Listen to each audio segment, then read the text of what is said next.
Are you ready? I'm ready. I mean, I'm ready enough. I feel like...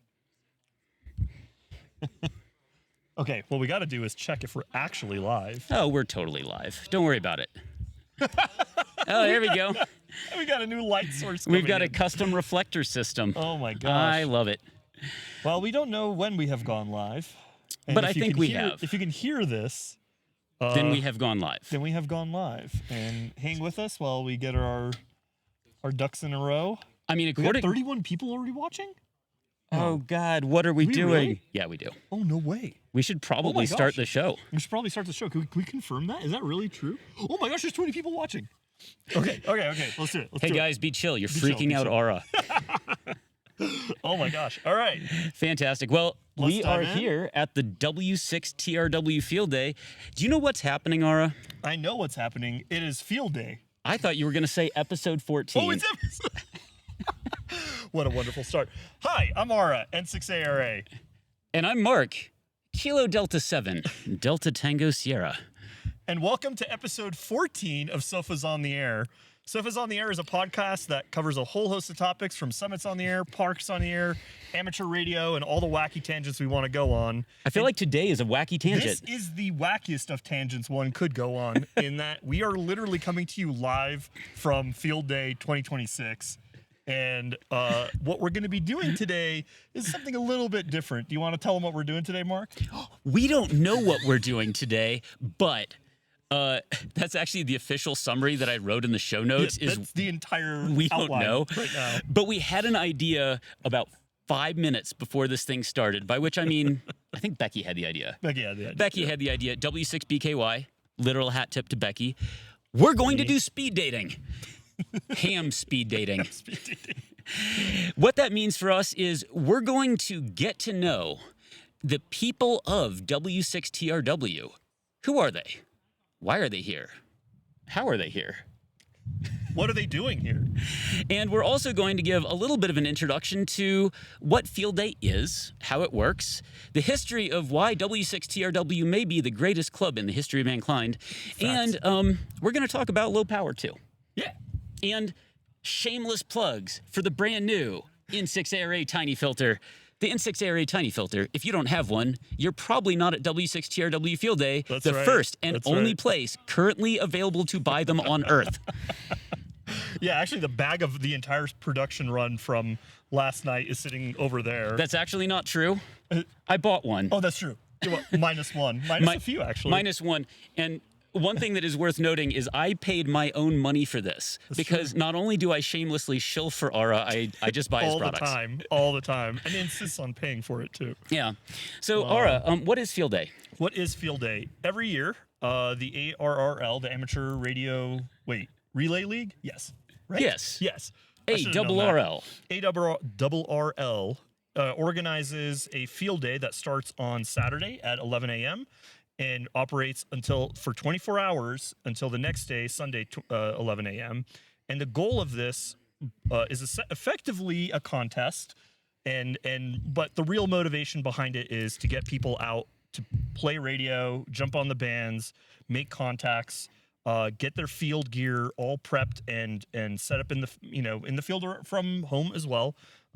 Essentially, any way you can get on the air, make the contacts, and really try to help simulate, I think, an emergency situation, if I'm not mistaken, is sort of the idea. Like, does your gear work, and can you get it operating? And did you bring enough whiskey? And if you're of the age to drink, yes. Yes, and those are all questions that we have been actively investigating during this field day. Now, W6TRW has been around for over 60 years. Did you know that? I actually did not know that. Yeah. Wow. We're one of the OG Were you guys there clubs. when the transistor was invented? We invented Actually, you the would be. transistor. I'm kidding. We're not the Texas Instruments Radio Club. That's right.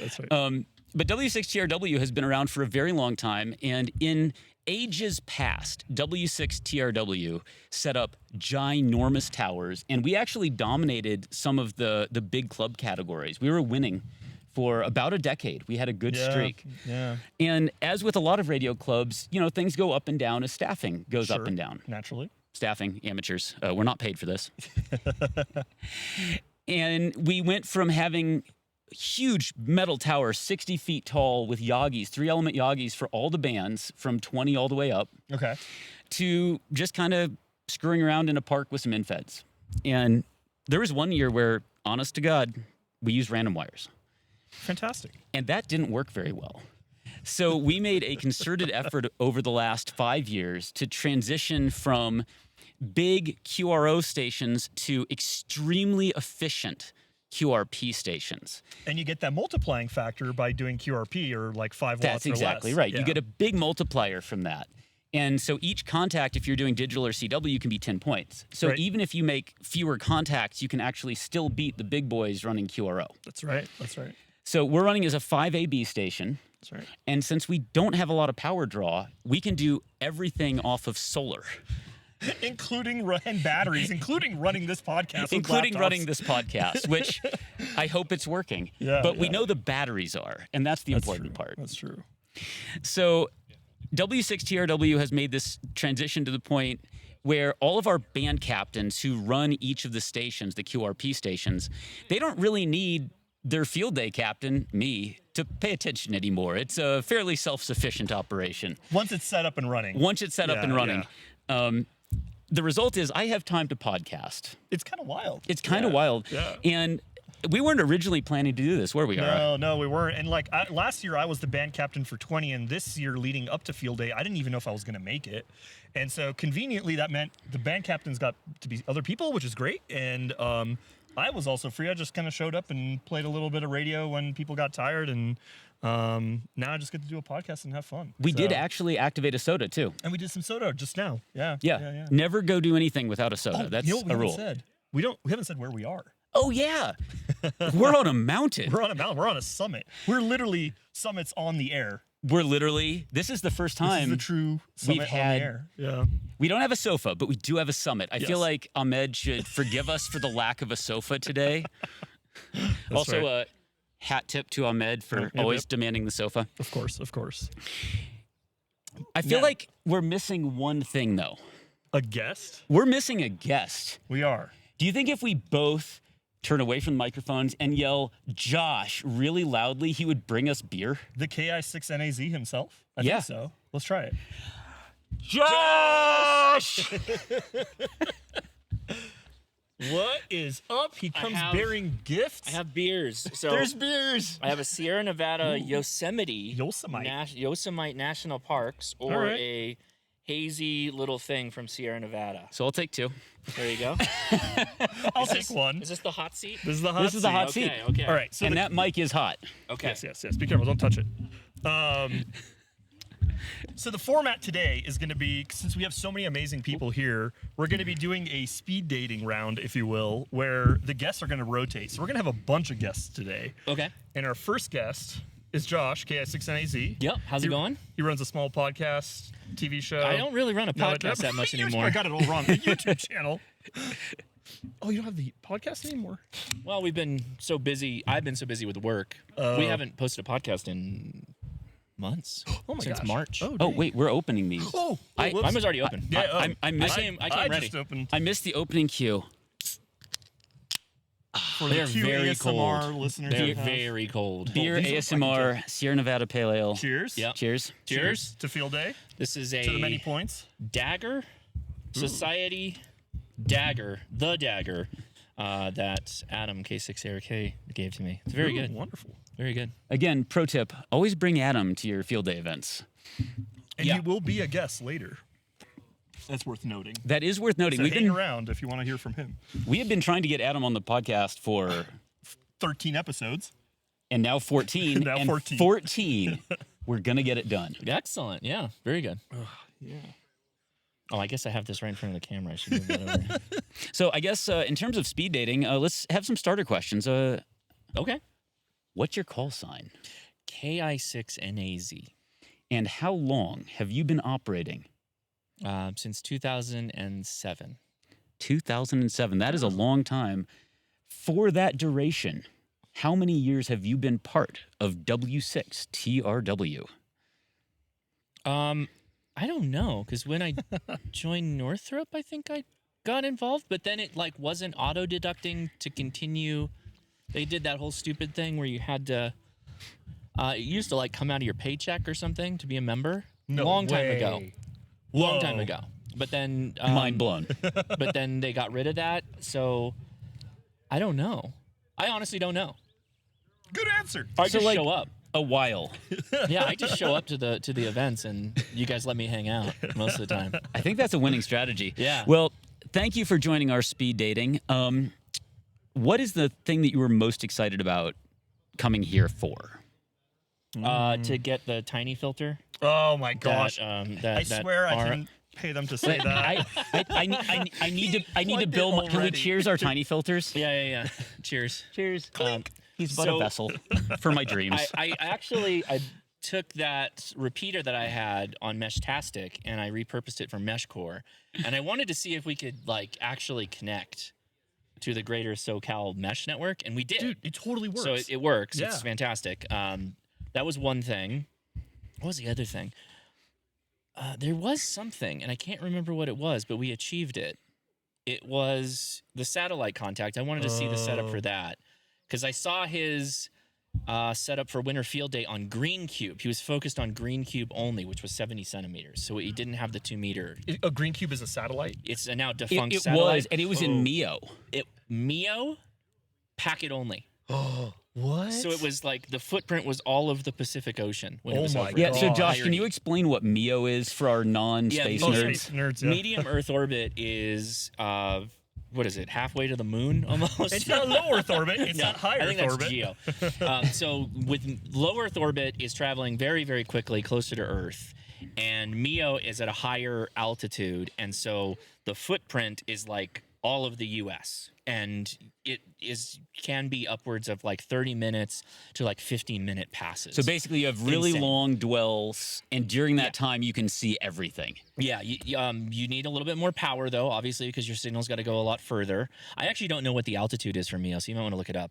I'll tell you what, I'll Google right now. But what was crazy is, so this Green Cube satellite got launched. I think it was Italian. It was launched by a university. And they started letting hams onto it. And in the beginning, very few people knew about it. But you needed a pretty significant amount of gain, like 14 dB plus to hit it. Yeah. Ah. And it could take some power, but not a lot of people were hip to the game, and so it was just a lot of people chilling doing packet for like an hour, and they were making all kinds of contacts. And then the arms race began. Right. People started bringing more antennas with more elements, started, giving it a little bit more power. So they ended up having to create software specifically so that people wouldn't step on each other. Step on each packet, other. it's like, Oh, yeah. so if you think about it, it's like APRS. APRS runs with the known understanding that you're going to get mad collisions constantly. Right. 'Cause Sure, sure. There's no timing control Yeah, like you yeah, have for yeah, yeah. WSJTX. So there's where you're smashing into each other. So imagine that, but you're smashing into a satellite. That Right. a bunch of people And we can got see. our Green Cube guy right here. We do, and he might be on this show later. So we can continue it because he's actually knowledgeable. He worked it, but it was hilarious. I had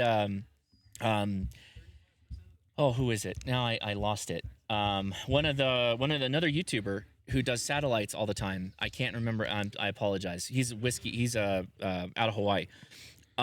He was talking to me about Green Cube. It was actually on my live stream about it. And yeah, he was just saying like there's so many issues with people just running too much power, too much Oh, antenna, man. and it turned into a big problem. And then it just then the satellite died.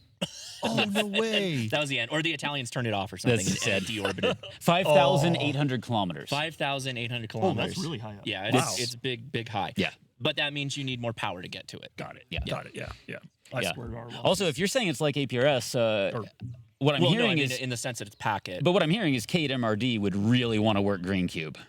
with Absolutely. APRS. Yeah, yeah, absolutely. yeah. Yeah. He would probably be trying to fire APRS through it. And Yeah, just exactly. causing more problems. Fantastic. So, what ham things have you been able to do? I know you've been a very busy human. What have you had time to squeeze in, both in terms of doing the things that you want to do, like activating, building hardware, and also running a channel? How are you doing that? What's the question? How are you doing what you're doing with how busy you are?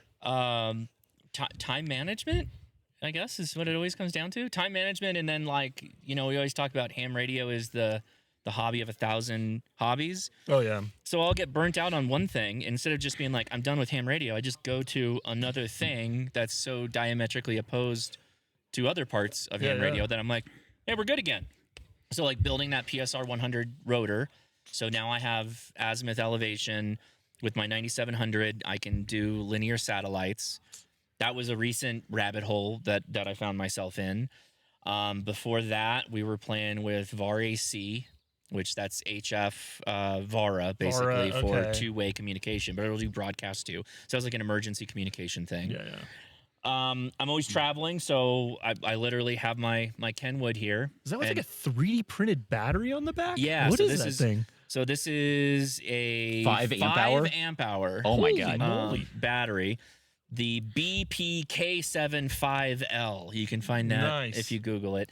Or go to my channel on it when I'm talking about the battery. They make these for the Kenwood, the ICOM, and the Yaesus. And the advantage with the ICOM one, which I reviewed recently, is it'll slap in the back of the 705 too.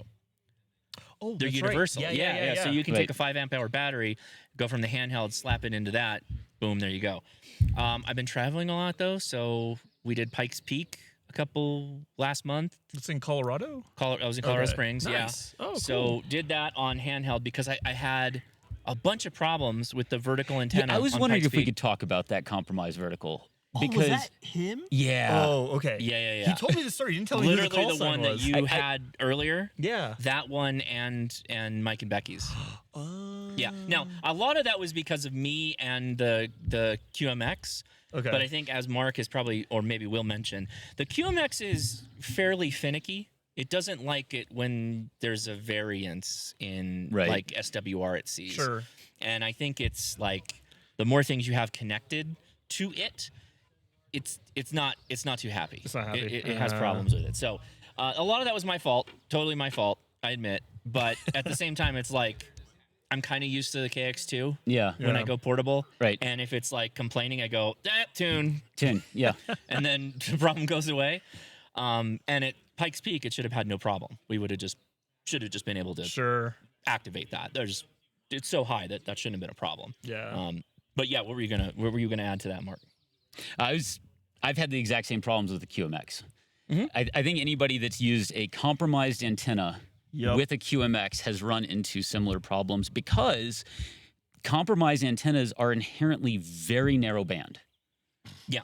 And when you have a very narrow band antenna, if you're mistuned by like a hair, it flies up. The SWR can go up by like 5 or 10. Yeah. It can go from being a good match to an unusable match. Mm-hmm. And as we all know, matching networks include capacitance. Yep. And so as your body or the environment moves relative to that little narrow band antenna, it can really just swing the SWR.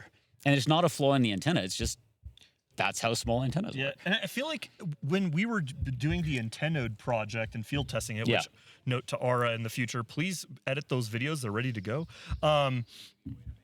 We ran into a ton of problems testing the Tiny Gawant with the QMX. And like RF feedback was causing the microcontroller to trip. And you told me this, and I didn't believe you. I was like, there's no way it's that. Like, it can't happen. And then we put the common mode chokes on it, and like the problem completely went away. Yeah. But we really had to choke it like on each end, you know. Yeah, I'm not surprised. Well, and interestingly, after that video you shot on Pikes Peak, Josh, I saw you on another work trip, and you shot another video with a compromised antenna. Yeah. And you were having some problems. Yes. And you took the N6 ARA tiny CMC and slapped it in, and it made the USB-C problems better. Yes.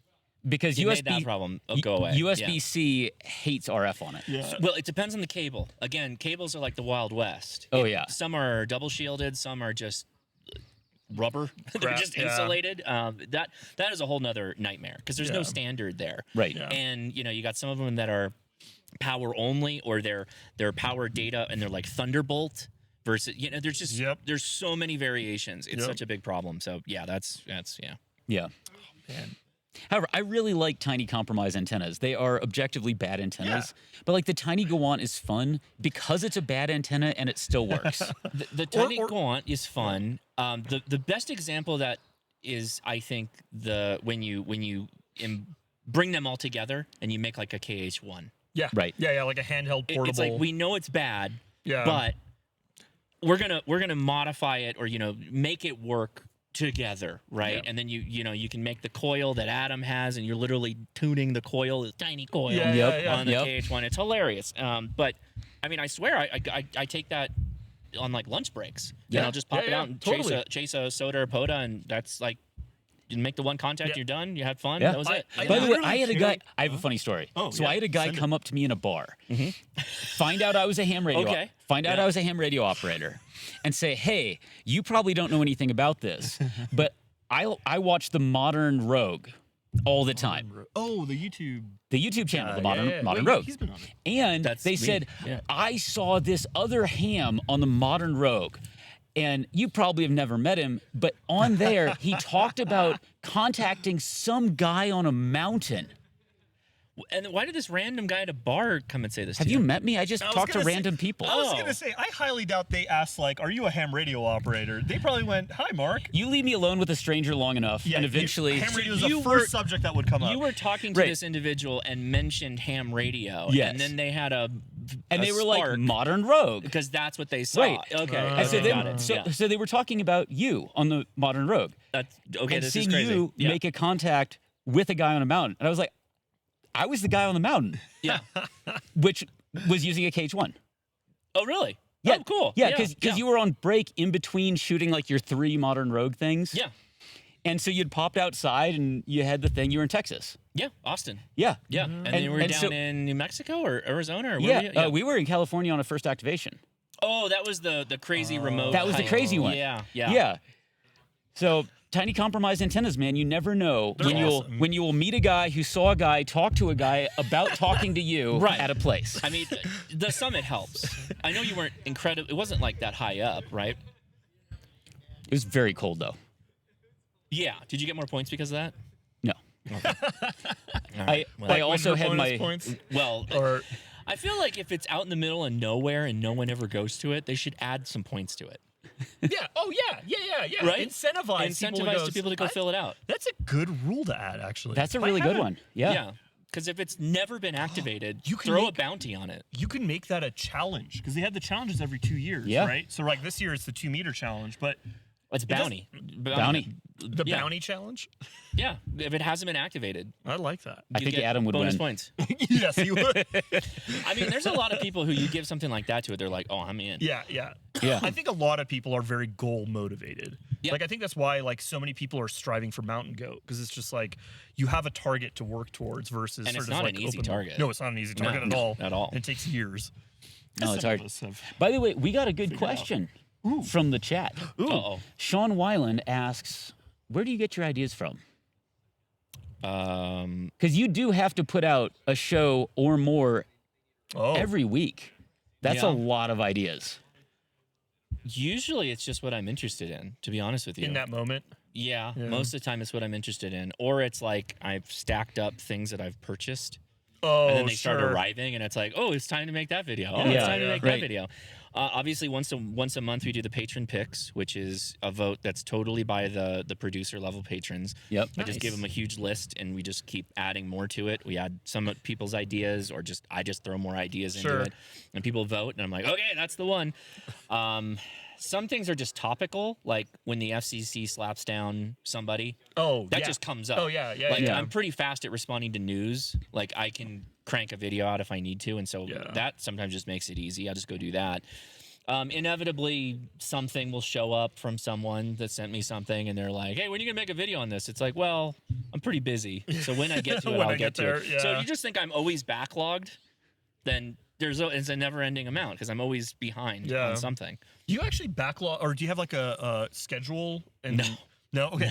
That was like the advice all the YouTubers that I No. know gave me, and I was like, I don't know if I. I'm have sure it works the for some ability to do people. It's that, never but- worked for me. I will tell you the Yeah, reason me I know neither. that that's true is whenever Josh and I are just shooting the breeze, it's not uncommon for like the next week or a week after for that to kind of be the topic because that's what's on Josh's mind, which is why we're talking about it. Yeah. And then that's what we Yeah, talk yeah, about with yeah. everybody else too. I like it. I Yeah, like it. I don't know. I'm a big fan of making the videos as easy to make as possible. That way, your inspiration can just be instantaneous. Done. I don't. Yeah. I don't ever script anything either. If that's not a surprise, it shouldn't be to anybody. Like it shows. I don't really script anything, but yeah, because it should just be quick, fast for me. Yeah. For me, everybody else script it. Go ahead. Dude, I'll be honest. Like a lot of my videos tend to be very structured, and what I found was I've heard. Yeah.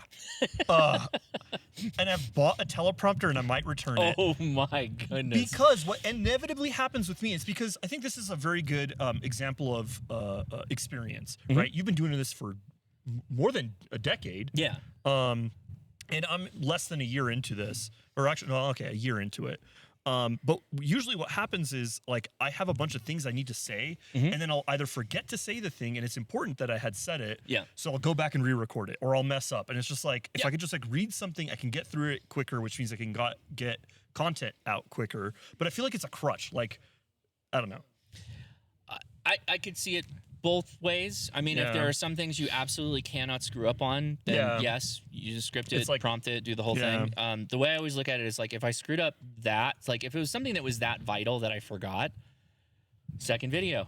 Oh, yeah. Like, yeah, as long as you hit 8 minutes in a video, that's all that really you matters. do the like record scratch, like, oh, by the way, guys, I forgot to mention this. Oh and yeah, then, I'll do like, a editor audio. Josh comment with a just a B-roll image. It's like zooming in on something. Oh yeah. I've No definitely problem. seen in your videos too, where you'd be like, you clearly muted your audio and you'd be like 20 meter, Yeah. and then it'd cut back into the original audio because like you said the wrong band or something like that. Like at some point, yeah, you should probably reshoot it. But a lot of times, I didn't realize it until I got to editing anyway. Yeah, right. So I wouldn't have got to it when I was scripting it. I probably would have screwed that up. Or so it's kind of like, how much time are you going to spend on it?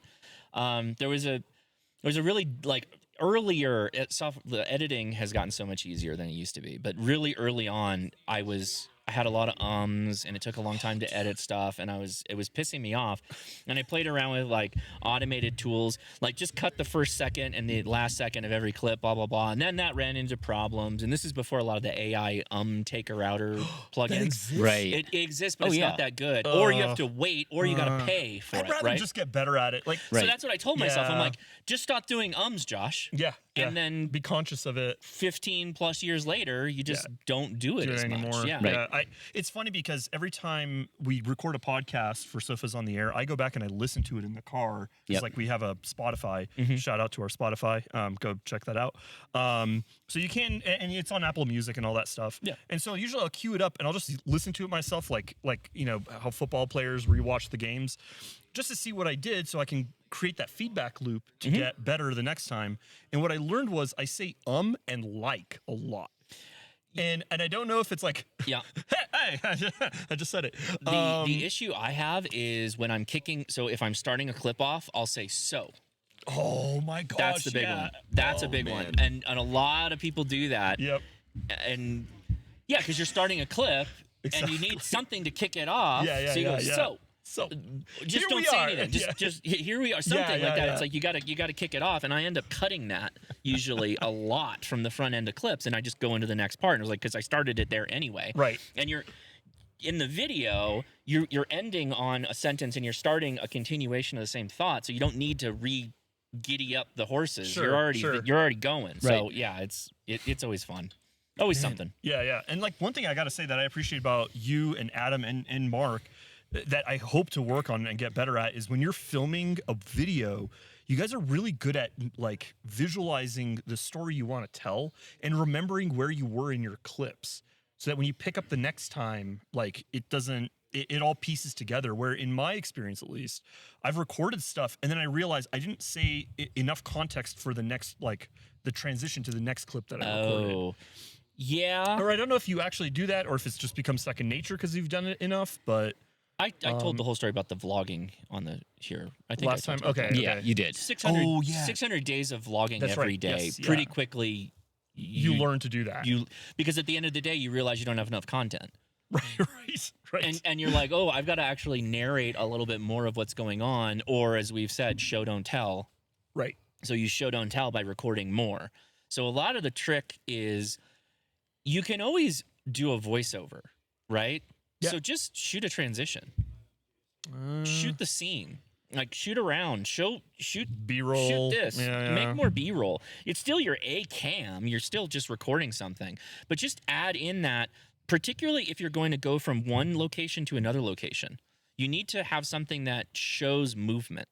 Yeah. And then you do like a transition where it's a slide or something like that to get the audience to realize, oh, we are now in a completely geographic area. Yeah. Because otherwise it's like, oh my God, like, you where start are we? jarring. Yeah, Where yeah, are yeah, we? What are we? yeah. Where? Who am I? Where am I? I feel like I never even noticed that until I went to go edit my own video, and I was like, "Oh God, that looks terrible! Like, what's wrong with it? Yeah, Why we went did that from a look Trader bad?" Joe's and now we're on a mountaintop. Yeah, It's yeah, like, right. well, how did we get here? Yeah, You know, was exactly. it on a horse? Right. Covered wagon? Or Right. are we in a vehicle? Dude, anything. That's where time lapses are good too. Oh yeah, for Because then sure. if like you're starting Yep. out a video in the morning and then all of a sudden you hit back up and it's at night, well, throw a transition in there like a time lapse. Yeah, like sun Easy. going down. Yeah. Like, and I've seen like Adam's videos too, where he'll be Adam's like, very good at that. yeah, he's so good because Yeah. he'll establish a shot. Will be like him opening the car door, putting the keys in, you know, and then like a shot of him backing out of the driveway, then like on the road, like. Knowing and having the foresight to set up and record those things, so you're not like you get home and you're like, oh crap, I forgot to record that part. The best way to remember it, I found, is just shoot beginning to end. Don't try to be Tarantino and you're going to shoot the end first and then Oh, gosh. not Yeah, intentionally. yeah. I don't mean this Yeah. intentionally. It's just Yeah. like some people will Just shoot chronologically in Just shoot general. chronologically. Yeah. Just shoot everything chronologically, and then if you need to move things around because it don't make sense chronologically, that's fine. You'll catch sure. that when you see it. But if you always stick to just chronological order, you really get into trouble. Brilliant. Yeah. Brilliant. One of the things that I struggle with is giving myself the breathing room to do those shots, because I know that I should do them when it's time to do them, and I will feel too rushed towards getting to the summit or meeting a timeline, and then I'll be like, I don't have time to get the shot. And then when you go to edit it, You don't have enough. You don't have and enough. It's jarring. so the thing that Adam does that's incredibly efficient is he doesn't worry too much when he's shooting about making it perfect. He makes sure that it exists. That like the is B-roll exactly thing? Yeah. That's exactly the same thing I'm saying. Just saying it in a more eloquent Yeah, way. yeah, no, well It's just like, because Adam will take a compromised antenna. Clearly I'm thinking about radio. A compromised camera with a compromised tripod and just like throw it in the dirt and then walk by it. And it turns out it's like perfect because video feels different than photography. Like it's a stream of images that capture like a vibe more than a specific thing. Yeah. Yeah. The big thing there too is the speed at which you can go from nothing to recording is incredibly valuable. So if that needs to be a GoPro that like you can just click the button on top and it starts recording, throw it in the dirt, you're golden. Whatever, like this is a fantastic camera that Mark is shooting on, but I bet you Takes in a time lot to of set up. cases you're just not clicking record and doing the thing, right? So that's why it's always good to have a camera like my DJI that's over there, that little Osmo Pocket. Even that's a little slow for me. Yeah. For me, the ultimate of speed is those action cams. Those are like boom. Even those 360 cams. I'm actually Click the really button, surprised you boom. said that. I thought you were going to say iPhone because I found the No. iPhone to be the most convenient. It's hard to think get the data iPhone's off of slow. iPhones. I think the iPhone's slow because now I'm in app. I've got to go over here. Oh, do you do like And the then I gotta Black flip Magic over. app, or do you use? No, I mean even I'm you just just using use the the native regular. whatever, and it is default to 4K 30 FPS, which is what I use. But I have to stop and click something. I'm talking about like if this pick up was and go. if this is the camera and it's on a tripod, I click the top button and I'm recording. Put it down. right. I see. When I used to vlog, I had like a hip holster with a Canon G7X in it. I click it out and I click the button and I was go. recording Oh, yeah. immediately. Yeah. Because Reduce the friction between like wanting to record and you're going. this goes back to the little like cameras. Oh, yeah, your If I glasses- just hold this down, I'm recording. to the audio. I'm recording right now, and the mics are in the stems. Yeah. And that's it. I'm recording right now. So So to That's the how audio fast. listeners, he's wearing these like sunglasses that have cameras and is that a light? yeah, so you know that I'm recording. Yeah, that's Unless nice. you creeper mod it. There's people who Oh, like that's modify weird. it to Yeah, the that's- camera. I appreciate the But light. yeah, I leave the light on. The light is good. Yeah, but it's the speed a lot of times at which you can just get do to it. shooting. Yeah. And Adam's totally right. It's that you need to capture something. Yeah. It could be totally awful. Oftentimes that gets solved by just leaving it recording longer. Sometimes you turn it on too late and you turn it off too soon. Just let it run. Record everything. If you have to edit down, it's easier to edit down than it is to just not have the thing. Yeah. Right. Yeah, for Yeah. sure. Yeah. By the way, we did get some feedback that the video quality is very low. So Oh, great. I'm sorry for the viewers. I can explain what's going on. I do not have a new laptop, and my laptop cannot process video fast enough, I believe, while trying to record and stream at the same time. Oh, okay. So we're dropping a lot of frames, but it's not the data rates. It's just that my hardware is old. Okay. So it is possible for everybody watching live, do an experiment. Some of you, 10% of you, you nominate who. Slide back on the timeline, like 10 minutes, 15 minutes, 30 minutes, and see if it's smoothed out. What? A lot of times, YouTube is buffering the data because they're streaming it. Sure. So the quality of the video will improve the longer you go back because they've gotten further in organizing things, so it's not buffering anymore. Yeah. Oh. That said, So people I'm dropping that are a ton on the of cutting frames. edge of live stream are always going to get the worst quality. But if you wait, YouTube will sort it out oftentimes. Oh, is it because they're transcoding it to? Yeah. Yeah, they're transcoding it live. They're doing all kinds I'm of like, are the YouTube. packets arriving late, or like, wait, this doesn't make sense. No, They're no. doing all kinds of YouTube stuff in the background. Got it. Whatever transcoding they need to do Yeah. and rendering live. So you're getting the worst quality if you're watching it currently. Yeah. But if you go back, see if it improves the quality. If it does, then it's all there. Yeah, It will get better when we finish. Yeah. It'll clean itself up and it'll be Frank said it good doesn't quality. work in this case, and I can see I'm dropping a ton of frames. It's just a hardware problem. Oh, All right. what are you streaming at? Just 1080, but but this computer is trash. We need to start though. Get Mark a new computer phone. Yeah, if I had a new computer, it would fix it. Is that a... Very M1? very old pre-M1. Oh, no. It's- So you should have streamed on that then. That is faster than That's that. that's better than And this. that is a $500 laptop. Correct. I probably should get a new laptop. I didn't realize that. Yeah. I didn't know that was a pre-M1. I would have proposed something different. I Yes. apologize. It is. Oh This is wow. my bad. Now that the sun has gone behind the tree, Ooh, the, we look blown Hey, out. we're very How blown about- How out. do you just turn on auto ISO and, Oh, and yeah. we and That's we a good idea. It was, Ah. then it was our faces were too Oh, dark. I will put it back the way it was. okay. Yeah. Well, I apologize, chat. That's my bad. I should have let him. I should have let You're him the stream. guest. Yeah. All right. Well, technology problems. I'm gonna start a stream over there and point Oh, at that'd this be one great. and just Yeah. We'll compete. look at these guys. Amateurs. We're literally amateurs, though. And then I'll just We are, pretend we are. like Just pretend to like jitter as if it's drop packets. I Yeah. love it. I'll get a new computer eventually. Yay. Well, very good. Hashtag get Mark a new computer. I agree. Yeah. the thank you button is open, right? Do you have a thank you button? Do we have a thank you button? Maybe. Or join on Patreon? Does We do have a Patreon though. We're not, yeah, but the Patreon money is for guests. True. Yeah. Yes. We'll figure it out. I hope. We got these guys from Frank. All right. Well, thank you for bringing us beer. Yeah, this is Cheers. fantastic. Cheers. Cheers. Cheers. You can save that other beer for the next guest. Should I go tap somebody in or? Yeah. Yeah, let's tap somebody Oh in. my god, I almost fell off the end here. Oh, Didn't it's expect like, the what's- bench to end and table to keep going. I It's forgot like, about that. remember when we were kids, you'd play the game where like Duck Duck Go. When is it Duck Duck Go? Duck Duck Goose? Duck Duck Goose. Not the search engine. Duck, duck, goose. Yeah. Yeah. You go Duck Duck Goose somebody. I'll go ask Jeeves somebody Oh, right it says I have a super chat button. There we go. now. Hey! I don't. And there's, if I'm not mistaken, there's probably not a cap on the amount you can donate. So in theory, It could be. also improve performance if you pause the video and just did the chat. Oh, that is also possible. wow. Oh my God, look at the clouds. Pro tips. Oh wow. Beautiful. Oh wow. Oh wow. Those clouds. Those clouds are amazing. Sorry. Oh! Like total ADD moment right now. That's incredible. To the audio listeners, the clouds above us are moving very quickly, and it looks I beautiful. love it. But somehow there's not a lot of wind down here. Yeah, like at all. Okay, who would you like me to tap? Incredible. And there's the guy over there running 40 meter that we haven't ever had on Yeah, the there is 40 podcast. meter dude. 40 meter dude. I feel bad that 40 meter dude is getting drop frames. Here's the thing: if I had not hit the record button, it wouldn't be doing that.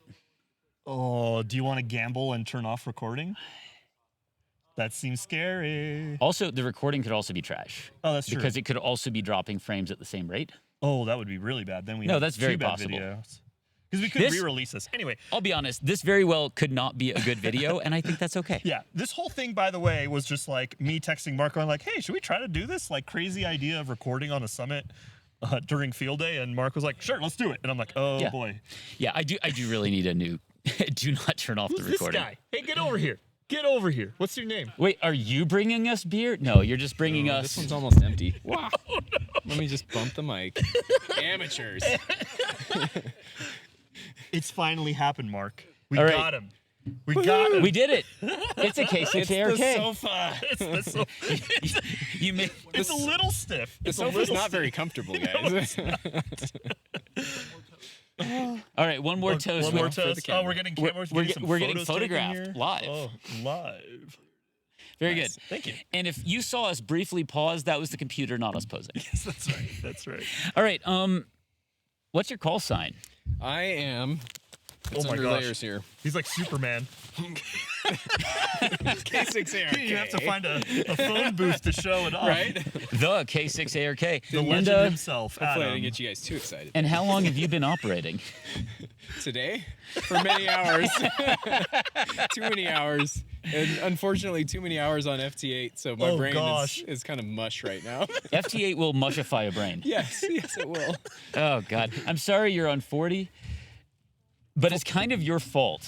I had for a second there I was tied with Devin for the most QSOs of any band. No way. Yeah. On 40 during the day. We got 104 QSOs so far on 40. What? It's been crushing. Dude, that's incredible. Yeah, it's That's not bad. amazing. I blame it on the Moxon. Yeah. Oh, man. You want to tell the Yeah. audience about what the heck you've built over here? Because So, Yeah, I'm stunned.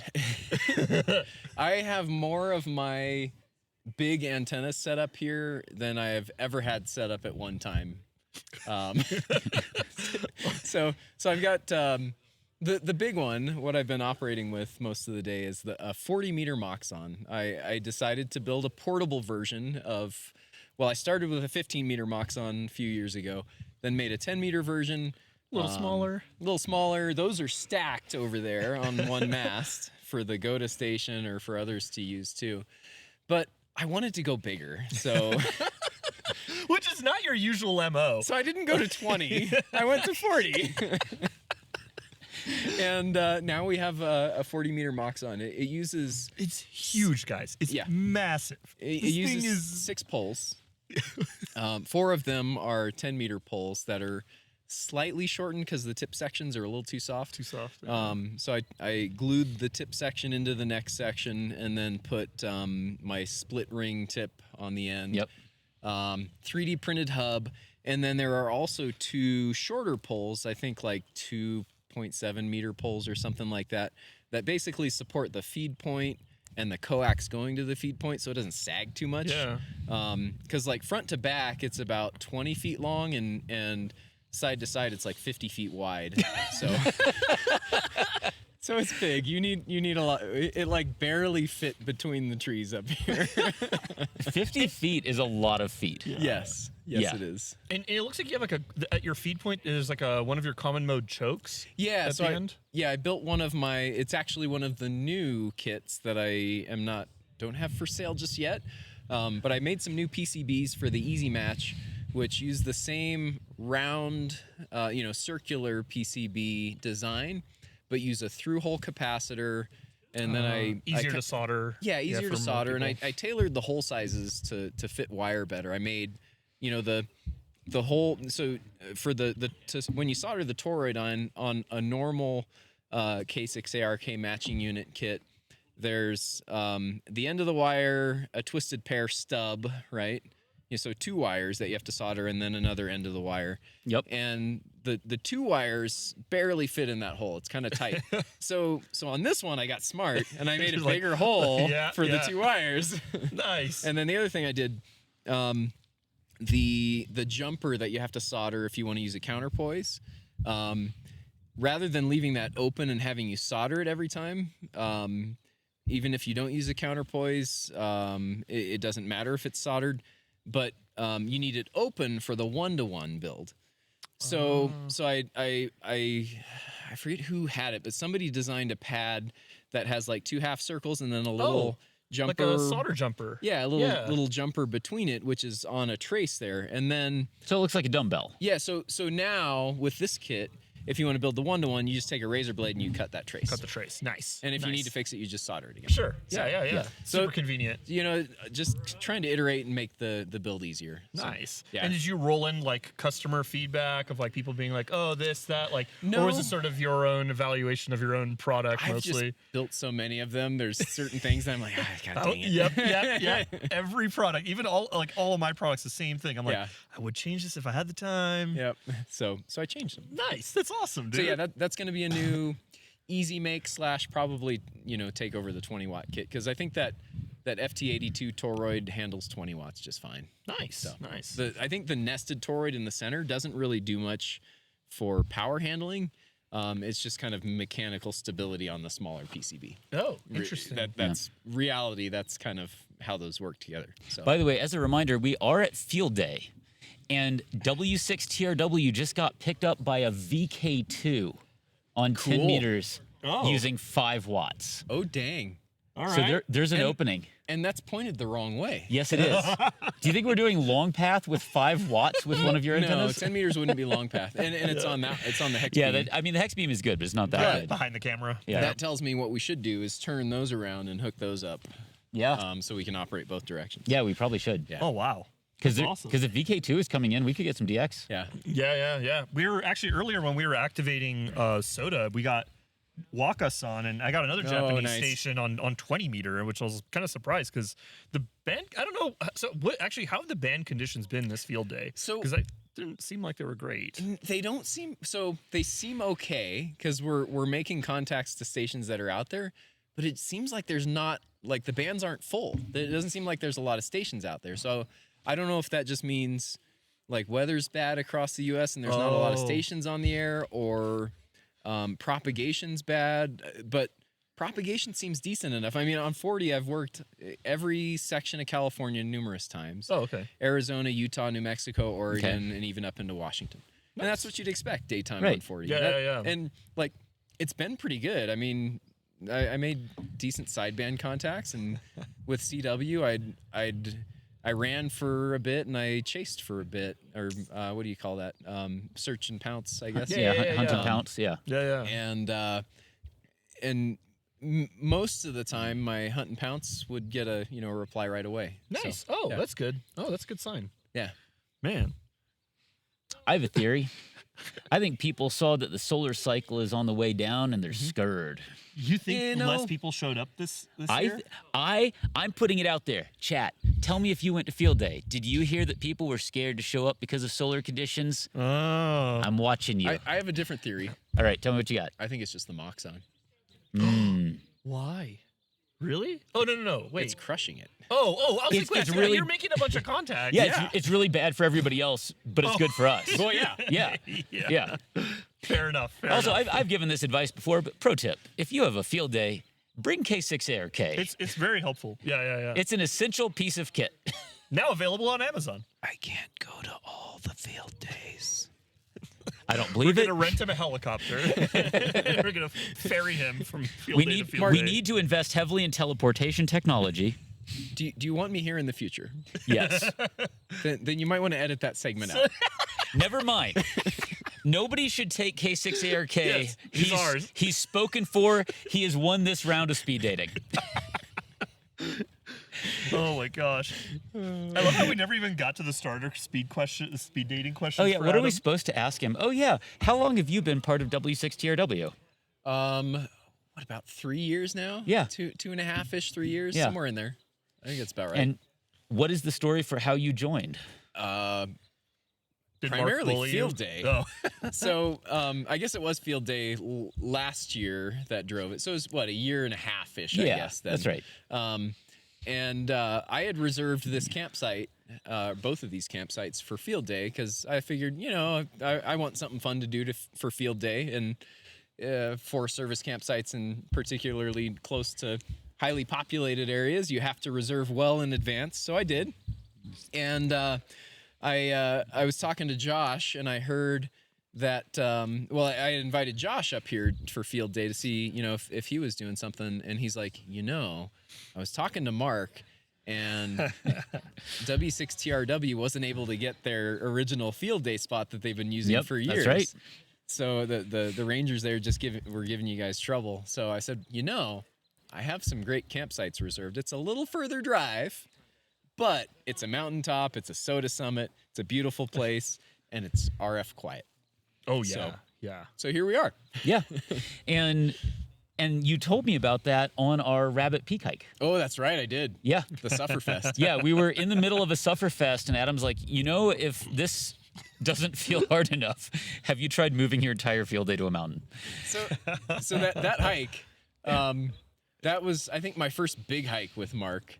And I knew you were a solid hiker, but like I was getting wrecked on that. Dude, that was hard. And Mark's still just like, I'm like, this guy's nuts. So, okay. So I like him. But here's the thing. I'll say this. I felt a little better when we went and did the one out in Mojave. Yes. This is the one where you guys got covered in like cactus Yes. and Yes. all that crazy Dude, stuff. I was getting beaten up on that hike. That was, Dude, by the end of that was video, hard. you could Yeah. just see the energy just drain from your Yeah. guys' faces. I was. there's one point in that video where Mark like slides through this tree over this ledge and pops out and he's like, this is hard. It was Or, I'm hard. tired. It I forget was. what it was, but it's just funny. That was a legitimately hard hike. yeah. And I haven't, I also work for a living, and I haven't had time to exercise as Yeah. much. And That is problematic. it turns Yeah. out that when you're doing soda, especially multiple sodas in a weekend, especially on hard peaks, you really actually need to be in good shape. You can't fake it. Yeah. Oh yeah. Oh yeah. It's true. Like you got to have thighs and quads and all Yep. those weird little stabilizers, because when you're trying to Oh my squeeze through a gosh. cactus and you miss, Yeah. you got to catch yourself. Yep. Oh, it's so true. And that, that loose, uneven terrain just sucks so The much ankle, more life the out ankle of you. roller. Yeah. Yeah. Yeah, for sure. Yeah. But yeah, no, one thing I do though is the more I start to hurt, the more I focus on being happy. Because type 2 fun. Doesn't have to be fun to be fun. And That's right. And I also learned from my days in Boy Scouts, if one person has a mood that starts to slide, the whole team starts to have problems. And so it's really infectious, yeah. so it's really important that you tell people what problems you're having. You have to be very honest. If you're tired or you're hurt or you're getting a blister, you have to be clear about that. But if you can, you got to keep that mood up. And I think, when you're experiencing that stuff, talking about it not only helps you come up with solutions to try to resolve it, but it also makes you feel a little better about it, because you end up being more objective about it rather than being, kind of emotional or freaked out or stressed out about it. Exactly. Yeah. It's the way to go for sure. Yeah. So after the Rabbit Peak hike, once we were bestowed the field day sites by K6ARK, I talked to the executive board of the club, and we didn't have a field day site. Like we were, Yeah, you guys were in a really bad position. I remember. we were a very small step away from canceling field day, and we've done field day almost every year for 60 years. I mean, this was bad, and a lot of it came down to the parks policies that had been put in place by government in the Los Angeles region. Yeah. And it wasn't that the area wasn't physically available. It was just from a policy standpoint, they said, we will not rent this again to anybody for any reason. Yeah. So, yeah. And then it worked so well that, who wouldn't want to are. come back? Yeah, this is a great site. I love this place. It's just a really cool, where else do you find just a random campground in the middle of nowhere on top of an 8,200 foot peak? Exactly. With legal fire rings. Yeah. Yeah, yeah. And Thank you, Kern County. hills that roll off so you can set up your antenna and it's just line of sight to the horizon. Right. It's Yeah. incredible up here. It's good stuff. Yeah. Yeah. Very, very unusual spot. So we had a request from the chat to release the Moxon designs. Oh. Yeah. So the 10 meter is posted. Okay. I do need to adapt. So the 15 meter one was actually the first one that I made, and the 15 meter design has a rotator as well. And I spent probably too many iterations because I was being a perfectionist. Ari, you don't know anything about that. No, I have no idea what you're talking about at all. So my intent was to release the rotator design as well, because it's such a cool thing. Yeah. And it also works with 3/4 inch PVC coupler on top as well. Yeah. So you can put because that's what I use for my 6-meter beam and my 2-meter portable beams. So anyway, to make a long story short, keep bugging me, you two, Okay. because you're generally good about that, and I know Mark wants the 15-meter. I really want the 15. Oh, yeah. I have a know story. people I have who a love story the for 10 that. also. So just bug me again, and I can make some quick mods, so it's at least postable as like the 10-meter one, right? So Yeah. the same kind of design where you just stick a bolt through it and make it work. Yeah. The 40-meter one, yeah, I mean I can share that too. I think that's a more of a niche product, but you know, And it is. if y'all want to build a 40-meter box, That's technically backpack portable, right? oh yeah. Yeah. It's like it weighs This is about insane, 6 or guys. 7 pounds. No, wait, what? With That's it? with the mast, it's probably 10-ish pounds. Okay. Okay. But that's still totally really light. soda-able. Yeah. Oh, it's totally soda. Yeah. I mean, we've done Yeah. like 30, 40, pound packs on backpacking. Oh, yeah. Even. So. I think we need to find a very weird, hard to get to peak that has a very large flat top. Yeah. Oh my gosh, it would look so ridiculous. It would be amazing. We also need to find a peak where I can set up my 160-meter dipole, full-size dipole. Yes. Well, we did that once. No, we didn't. We did the random we wire. did the random 'cause we wire. didn't. There's just too much brush and not enough room. For There wasn't for the enough dipole. meters. Yeah, but we need to do another 160 soda because that's Yes. just fun. That's so But we need to cool. do it not near what sounded on the air like a pot production facility. The noise was so bad, Oh, from like ballast S9 and plus. Oh man, horrendous. Yeah, and we had multiple operators. Mike Lorene. We had a couple people up in Washington. This I would think be a good spot for it. it actually kind of would be, Mm-hmm. especially not on field day. So- Because field day, Yeah. there's a lot All of right, stations here. Here's a thought. Maybe we find a weekend where we can just stay just Saturday night. That way I can drive up in the morning and not have to fight traffic. That'd be nice. Through Yeah, LA yeah. from San Yep. Diego. We'll get one of the sites in the main campground that's in the activation In the zone, activation zone. Oh, and then we can dude. just run 100-watt, 160 meters and 80 meters all night long. That would be and amazing. let the soda community know you're doing it so Yeah. other people can chase you. Yeah, Because I yeah. think if you get enough people knowing you're going to be on, That would be fun. Yeah. that sounds like a plan. I love this campsite. I love coming up Yeah. here. And there's a bunch of soda summits around too. So Yeah, there are. it's Yeah. incentive Oh, to, the SoCal Soda Campout's going to be up here in August. It is. it is. Yes. Oh, At this exact oh, site. exact site. My gosh, Mike and Lorene reserved it. y'all are awesome. I reserved Yeah. one. They reserved the other one. Okay. They reserved one. And I was like, I'm just gonna get the other one. They're like, what? We'll It's see how many really people we have. I helpful was like, to have I'm just two. gonna get the other one. Because then you get all the parking Yeah. and Yeah. And you don't have to worry about neighbors. and it's not a huge price difference. It's equivalent to like Yeah. one night in a Marriott. Yeah. Huh. This is way better than a Marriott. Oh. Oh Totally. yeah, 100%. I mean, I have my brand loyalties and the Woods top loyalty credit card. It's true. Very true. Oh my gosh. Yeah. Oh. So what are the secret unreleased products that we haven't Oh seen yeah, yet? yeah, yeah. Spill the beans. What have I Wait, not what, released? you haven't talked about your miniature microphones. Oh yeah. because those aren't on your yeah. website. So 2 notes on the microphones. The micro mic, I think is what I'm gonna call it, Micro mic. because it's smaller than the mini mic. Oh right, you got to go down. Yeah, yeah. So the mini mic was the one that I posted on printables and was selling as a kit for a little while. QMX version and a non QMX version, because the QMX needs a more sensitive mic element. Well, those mics were clearly too big. They were like 1.25 inches long and like, I don't know, less than half an inch wide, thick. So I made a smaller one. But I also made it easier to make. It's based on a PCB design, and it's about half the volume of the previous one. I did send a batch to Amazon. They sold out. I have more that are coming soon. So yeah, keep an eye out for those. However, one thing I want to note too, just to, because I want people to have these things and play with them, and I don't always have time to make them. The original mini microphone, I changed the licensing policy on that to allow commercial sales with credit back to my design.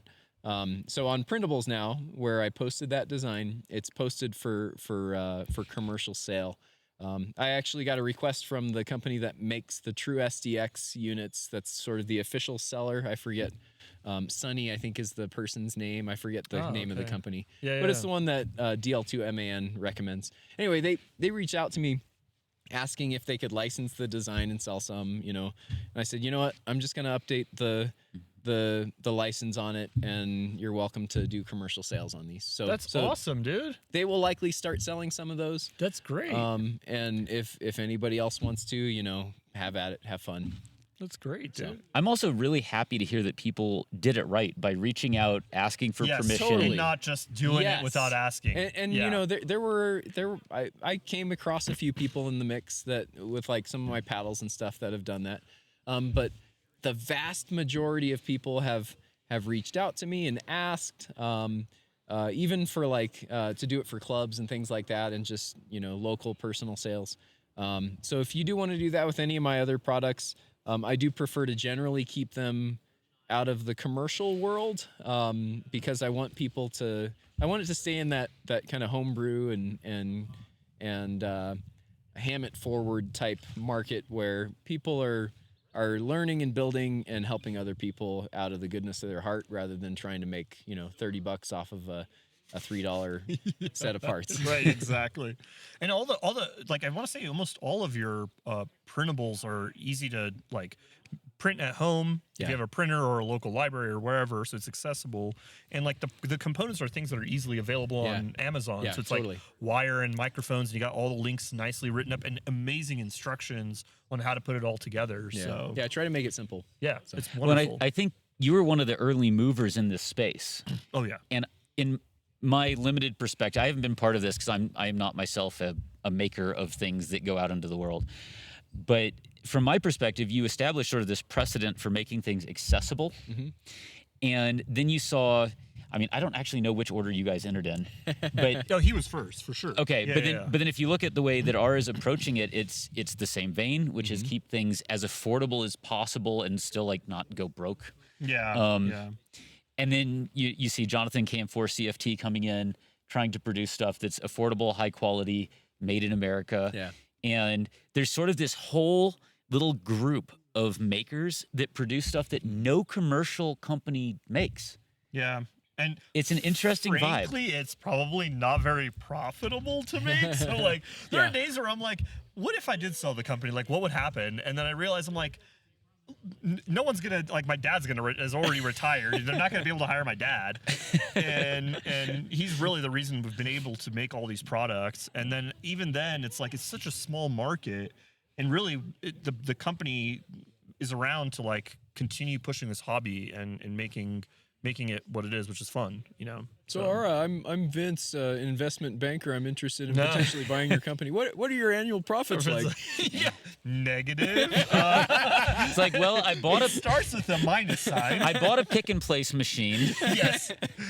I have burned a lot of money bringing capability. I've said this on the podcast before, but all my profits I put back into R&D. So it's like improve the tooling and then seed the funding for the next big idea. So like the tiny filter, for example, all the funds that came to build that, obviously Mike came to me with the idea, but the process of spending all that money, prototyping and buying all the parts and getting it all sorted out, it comes from previous sales. And then so my hope is like we just keep snowballing this until I can retire on it. I don't know. So what you're saying is if you want the next great N6ARA product, you should go buy a tiny filter. Tiny filter. The tiny filters are awesome. Yeah. They solve a legitimate problem. They do. That does not have any other solution. Yeah. Shout out to Mike, K6STR. Yes. He's the brains behind all of that. I got to work Mike and Laureen today, by the way. Oh, no way. Yeah. Oh, they're up in 40 meter Mammoth, CW. right? I don't know where they were. They were in ORG, so somewhere in SoCal. Oh, interesting. Okay. Yeah. Okay. Nice. Very cool. That's awesome. Yeah, that was good. Yeah. Well, very cool. Do you have any big trips planned? Let's see. I don't know about big trips. I just got back from a vacation backpacking and going up to Bend, Oregon to visit my sister. Oh yeah, I saw That's you fun. activated with Tim too, right? I did. Well, we tried. Oh. We failed. We tried to do an extreme POTA. We went and climbed the monkey face in Smith Rock State Park, just north of Bend, Oregon. Which is a very hard rock wall. Yeah, it's not easy. I mean, it's I think four pitches, 3 or 4 pitches depending on how you do it. 5-5, and then 5-5, and then a bolt ladder, which And those are in terms of rock climbing difficulty, so yeah. not signal report. So a bolt ladder is when you have an overhanging wall. Well, not always overhanging, but in this case, it's an overhanging wall about 60 feet tall with bolts every like 3 feet. And the way you climb it is you hook this like cloth webbing ladder onto a bolt. You step up on that and you reach up to the next one. So you're like doing a pull up and locking off with one arm while you're clipping the next oh thing. my gosh. So Tim did that one and suffered his way up. And then the final pitch or pitch and a half is kind of an overhanging, slightly overhanging 5-7 pitch with big holds out this cave and then up to the top. Anyway, it's a really cool rock formation, and I did film some video. My battery ran out on my 360 cam, but I think I still have enough to make a fun little video. out of cool. it, so So you That's said it was really a cool. fail though. Like, did you we only not got make 3 it- contacts. Oh each. no! By the way, I no POTA. saw It's not a soda. I saw you okay. RBN while you were doing this, and I got on the big station. I was trying to chase you. I don't think conditions were good. They weren't good, and we were using a KX2 with an AX1. Right. Ouch. Yeah. Yeah. That was not ideal. No. By the way, I would like to give a shout out to Forrest. Forrest, Oh, yes. what's up, dude? I For- worked him earlier on 20. Forrest nice. is in the chat, and I New think he is BKG. subtly pointing out, what's your BKG number? 63. I am BKG 62, And I'm BKG 42. and we just I'm had an answer to on life. Josh KI6N8Z, who is BKG 99. We actually haven't had on any non-BKG members tonight. Dang. Oh, that's true. That's Yeah. true. So Josh Yeah. got 99. 99. That's great. Honestly, whoever the next guest is, if they are not one, we should make them a BKG. Yeah. Well, we got- funny you should ask. I do always carry. In the couch cushions. Oh, We 100%. I do absolutely have my NR7 wide Quancheng or Chuncheng, depending on how you pronounce it. See previous episode. See previous episode. Ready to go. So if we get any additional jump-in guests who are not BKG members, let's fix We can that. make it happen. I like it. So is that like the proper Mandarin pronunciation? Oh no, I can't speak it. Yeah, I think D said it once. Yeah. And I could not. Well, make the it was tonal like sounds. Chuncheng. Yeah. I think. Yeah. That sounds. I think it was like a makes sense. 3-4 Okay. Chuncheng. Yeah. Maybe. All right, chat. Correct us, chat. I am sure that I am wrong, and I am reasonably sure that none of you guys know either. So it probably depends on where the company is located in China and what their, Like- Well, it's Dialect it's is- located in the hometown of a friend of mine. Okay. So So that's you have a reliable source. reliable source. By the way, Forrest is pointing out that this Sierra Nevada Oh, he's having the same thing. is No, in nice. his hand. I'd point out, Cheers. Forrest, this isn't open yet. There oh, wait. you go. Never mind, it's open now. Cheers. Cheers. Cheers. I'm Cheers. almost out. You need more beverage. I do need more beverage. I am out. Terrible. Do you think we can have Josh just fetch us more beers? It worked the first time. I mean, I can go fetch more beers. That's the spirit. if you're done with it. No.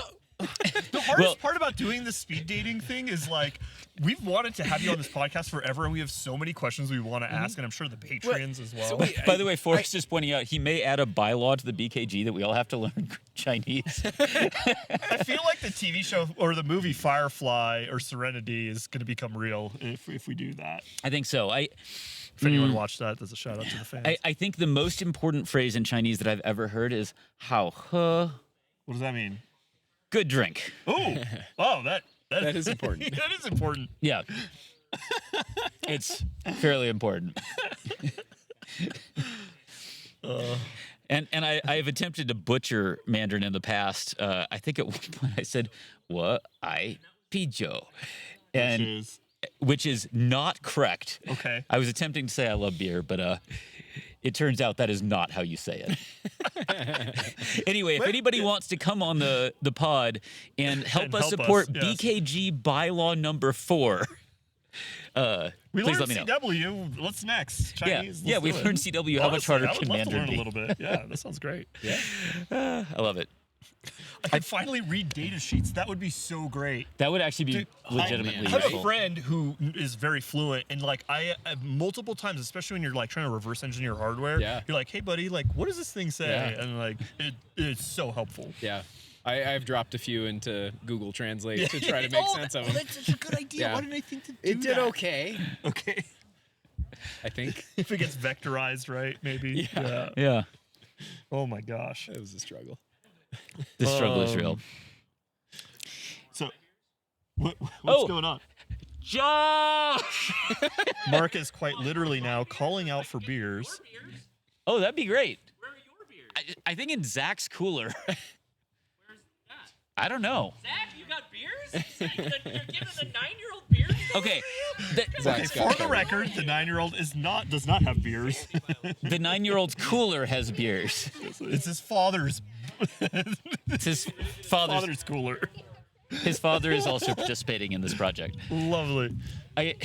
One of the things I love about field day is, unlike camping trips, I can show up a solid 73% prepared, and the rest of it will just be fixed by everybody else around me. That's the spirit. Yeah. Yeah, because if we all have 73% of the preparedness, and we There's have some overlap. we have there like has to be. and we have like 20 of us. Well, yeah. well, you know how like cumulative propagation or cumulative probability works in that scenario, right? You have the probability of missing. You do the inverse, and then you multiply those. So Yeah. Exactly.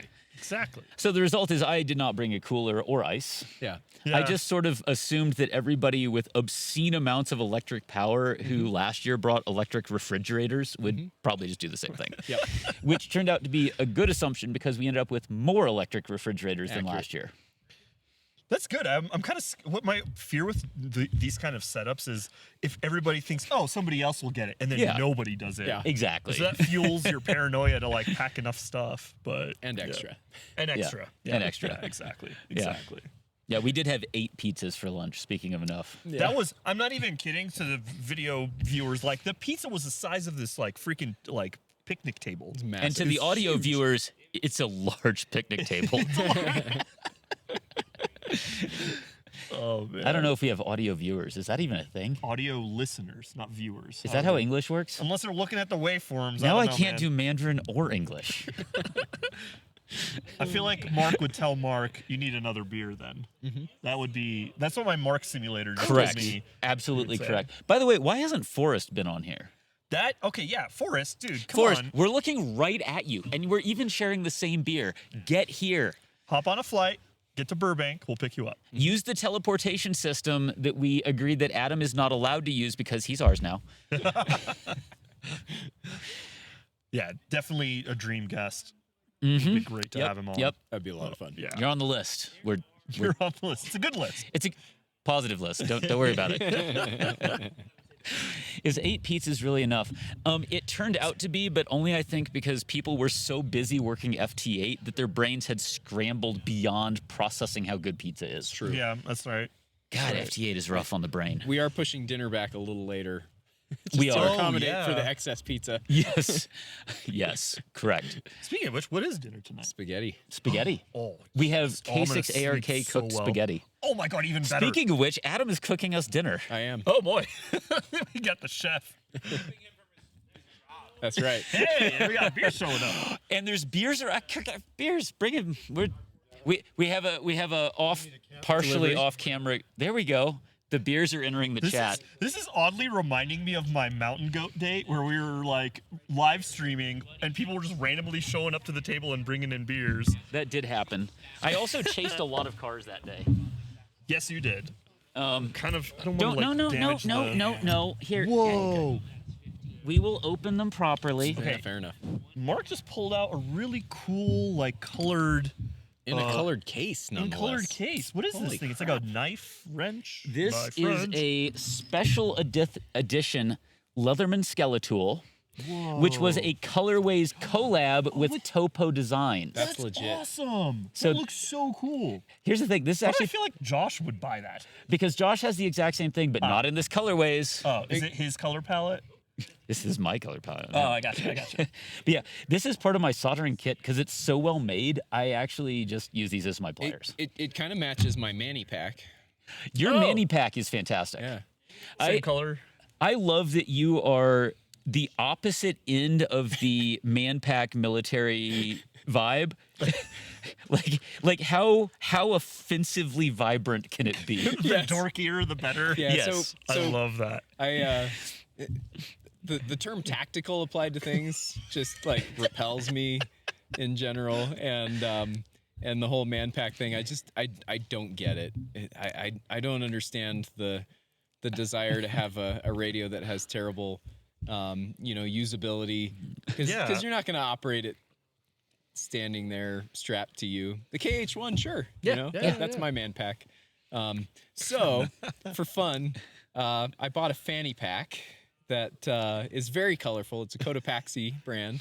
If you've seen any of their stuff, they have great colors. It's beautiful, actually. And I put a mountain topper in it, and I call it a Manny pack. Yeah. Well, because it also looks like it's a quilt. Yeah. Like it was quilted out of all sorts of different Each colors. panel and- is a different color. Yeah. So that's my Manny yeah. pack. If anybody objects to beige colored radios, There's some, pastels and some pinks and teal. Yeah. Good stuff. I've been advocating for as much pink and purple as possible. Yes. Oh yeah. So Dude. one of my coworkers though took it to the extreme, and you know how color comes in basically amplitude and shade, right? Yeah. Yeah. This coworker has matched the brightness of the pink to the brightness of a standard like white, Oh. which is hard to do. It requires turning pink basically to white. Okay. At which point your eyes can't quite resolve the letters, and it feels like you're like hallucinating. You're just hallucinating. The letters are dancing. Barely there. Huh. So it's like when you accidentally wash your white shirt with a red shirt. Kind of that color, Yes. but in a controlled way. That's cool. It's like if you accidentally mix bleach in with what you just said. Yeah. Just yeah. Ooh, that's fun. I like Yeah. it. Oh, I love the comment. Looks like you guys are prepping for an intense D&D campaign. I love that comment. That is top tier comment for the day. If they only knew they what our field day setup was. you come around a corner. The stations are already set up, but you must make a contact on 7200 kilocycles. gosh. So Do you? What if we had a like D&D like radio theme? Like, is that a thing? Could Do you, we like, make ham radio D&D? nerdier? Yes, exactly. Exactly. I think the answer is yes, we could. Let me kind of try to set the stage on how nerdy some of this radio is. So I was running FT8 as you do on field day. My brain was going to mush, and I was noticing that I was like 0.6 to 1.2 seconds off time, right? So I was like, I should probably go sync my time because I might be missing a few of these people who are also off in the other direction. So I go to switch internet to connect to actual internet and do the time sync thing, and Devin sitting next to me is like, yeah, I thought about setting up an NTP time server on the Yeah. on the router course he and on the did. local network. Of course he did. Was it going to be like GPS synchronized Oh, yeah. and everything? Oh, brilliant. So that's the kind of Brilliant. those are the kinds of thoughts that go through Yep. the people's heads who set up this event. It's kind of amazing. Yeah. Devin does really like GPS discipline. Yeah. Yeah. Yes. Yeah, especially for that's- frequency correction It's too. Like legit. if you're doing like 10 gig, it's free like and you it's need there it. and Yeah, it's exactly. effective. Yeah. It works. Yeah. Unless it's getting jammed. Well, there's that. Oh yeah, don't do it then. And let's be honest, if GPS is getting jammed, do 10 gigahertz ham radio later. Yeah. Or bring your special oven controlled oscillator with you. Yes. Everybody, ovenize your oscillators. Ovenize your oscillators. Yes, temperature controlled crystals, temperature compensated crystals. Are you telling me you don't walk around with like an atomic clock? No, look, a TCO is only so good. You really need The oven? to ovenize your oscillators. Yeah. Have you never worked with an ultra fast laser? I actually have not. Wait, hold on. Yes, I have. Yeah, I have, but not like. Come on, who hasn't worked with an ultra fast laser? If you're working with TISAF and you are not ovenizing your crystals, I love it. I have thoughts. absolutely love it. I can tell. By the way, I am not a Mac user, but you are. Yes. We have a question on time sync for Mac with FT8. Okay, I'm not a Mac That's user. a really good question. Buy a PC. It is less than $100 on eBay. They're dirt cheap and they work fine. I mean, like the Jankopotamus is what I use. Yeah. You could probably get a used the Mac user. Jankopotamus from your club. Well, for field day for sure. Yeah. Yeah, I don't know. That's a really good question though. I don't know on Mac if you can hand it a NTP server to do its time sync, or if it has to come from like the mothership at Apple Yeah, or something. probably. What I've been finding Knowing Apple Is- is probably the latter.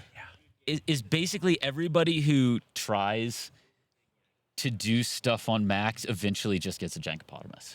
Eventually, I mean that's what I mostly. The reason I ended up getting the Jankopotamus or Jankopotamus, which I think is how you're supposed to say I it. think it's Potamus. Josh always corrects me. I'm always wrong. Yeah, but I can't do tonal languages, so Fair enough. Yep.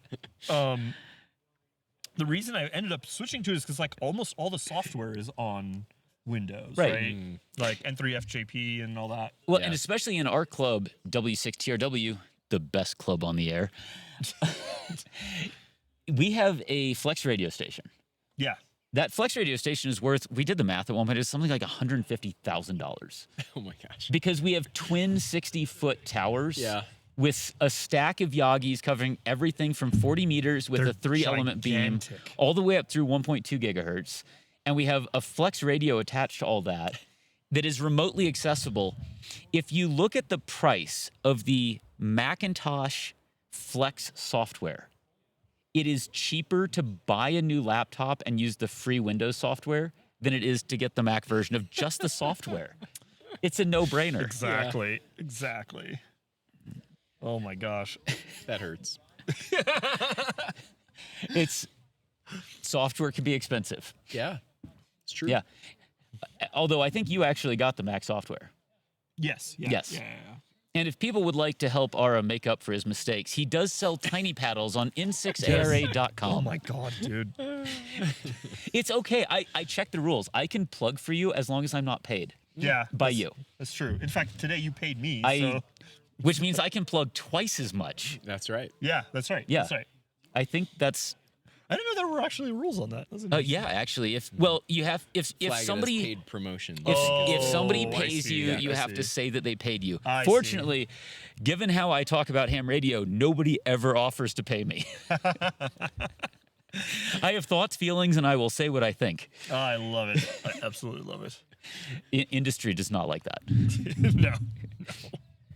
Although, if Chun Chung happened to offer me a metric boatload of K1s, I would probably take it, convert all of them to Morse code radios, and then just mail them to the masses to spread BKG as widely as I'm pretty possible. sure that's what you like. Forrest is doing. I think Forrest is doing it by buying them himself. That's wild. Because I actually have several friends wild. where Forrest has bought a radio and then just basically taken it like a football and thrown it at their head. Yeah. You need to operate with us. Yes. exactly. Forrest, come to California. Please. We have soda summits here. We have soda here. Yeah. We have soda at home. He has nice summits. Yeah, they do. I know Utah has really beautiful summits. Yeah, but we have summits that can make you suffer. There's that. I think is Utah not a Oh, suffer Utah has some stuff. They have some Yeah. real summits. Yeah. Still, sorry, I'm like working against No, our they got objective legit here. people. Which Remember, is get you we keep Forrest out Adam here. and we add Forrest. Yeah, yeah. Yes. Yes, that's strategy. there's objectives here. Oh man, this is awesome. What a like beautiful day. Oh, hey, I had another K6ARK thing. Oh, We had a full flight yesterday. We had a little bit of whiskey. what happened? I brought 7 bottles of whiskey. Oh, I saw that earlier, dude. Did you buy out Ardbeg? Like, there's every. That's just my normal home collection. You brought the whole home collection. Not all of it, but Okay, a chunk of it. That is a nice chunk. Oh yes. I imagine yes, we'll it be is. tapping into later. Oh yes. Oh yeah. Particularly good chunk. Yeah. Yeah, it's good stuff. So last night we went through a flight of Ardbeg Isla scotches. I think I brought 6 different ones, 6 different Ardbegs. At least 5. But yeah, it was good. Nice. Good times. Yeah, I have an Oban. I think somebody has a Lafroig. I saw a Lagavulin Yeah, I brought too. a Lagavulin, yeah. Lagavulin as well. Yeah, and there's yeah. We have almost as many bottles of whiskey as we have operators. That's true. That's true. It is true. If we actually finish all of them, we might have a problem. No, we're definitely not. I'm like, But fortunately, we are dedicated to getting points. And remember, field day, friends, it's not a contest, but we are going to win. Although this year, I don't know. It's been hard to suss out how we're doing because the previous 3 years, the solar cycle was good. yep. And we'd won the category the previous year. And so we kind of knew what the competition was, and the points that we were getting were greater than the points that had just won the previous year. So it kind of feels like you beat yourself every year, points go up, you're probably going to win the category, Yeah. right? Yeah. This year, I don't really know where we're at. Yeah. Huh. I couldn't tell you. It'd be interesting to plot like the number of contacts over time correlated against the solar cycle. So I did it by points instead. Because Yeah. points would be absolute, right? Right. So assuming the point system was similar, I did actually make that plot for the last 30 years of W6TRW. Does it actually line up with solar cycle? Oh, yeah. Oh, Nice. I want to see that plot. 100% it does. I really want to That's see cool. that plot. Yeah. And what's interesting is it's way more than you would expect from the band quality. And the reason is field day contacts don't just come from the bands, they come from the excitement of the operators. Operators. Yep. And so when the band conditions are good and stuff is popping and there's a lot of contacts, Yeah. boom. Yeah, Yeah. you get contacts all over the place and people get excited and then they stay up later. They work harder. There's more energy. Yeah. Oh yeah. And when the solar cycles are dead, everybody's like, we'll come back later. Yep. Yep. I think that's true, and I think that's kind of really a bigger driver than the actual conditions themselves. Because I've operated soda through the bottom of the solar cycle, and yeah, you got to use a little bit bigger antennas and lower frequencies, but Man, it's lucky that you're going to release that 40-meter Moxon design.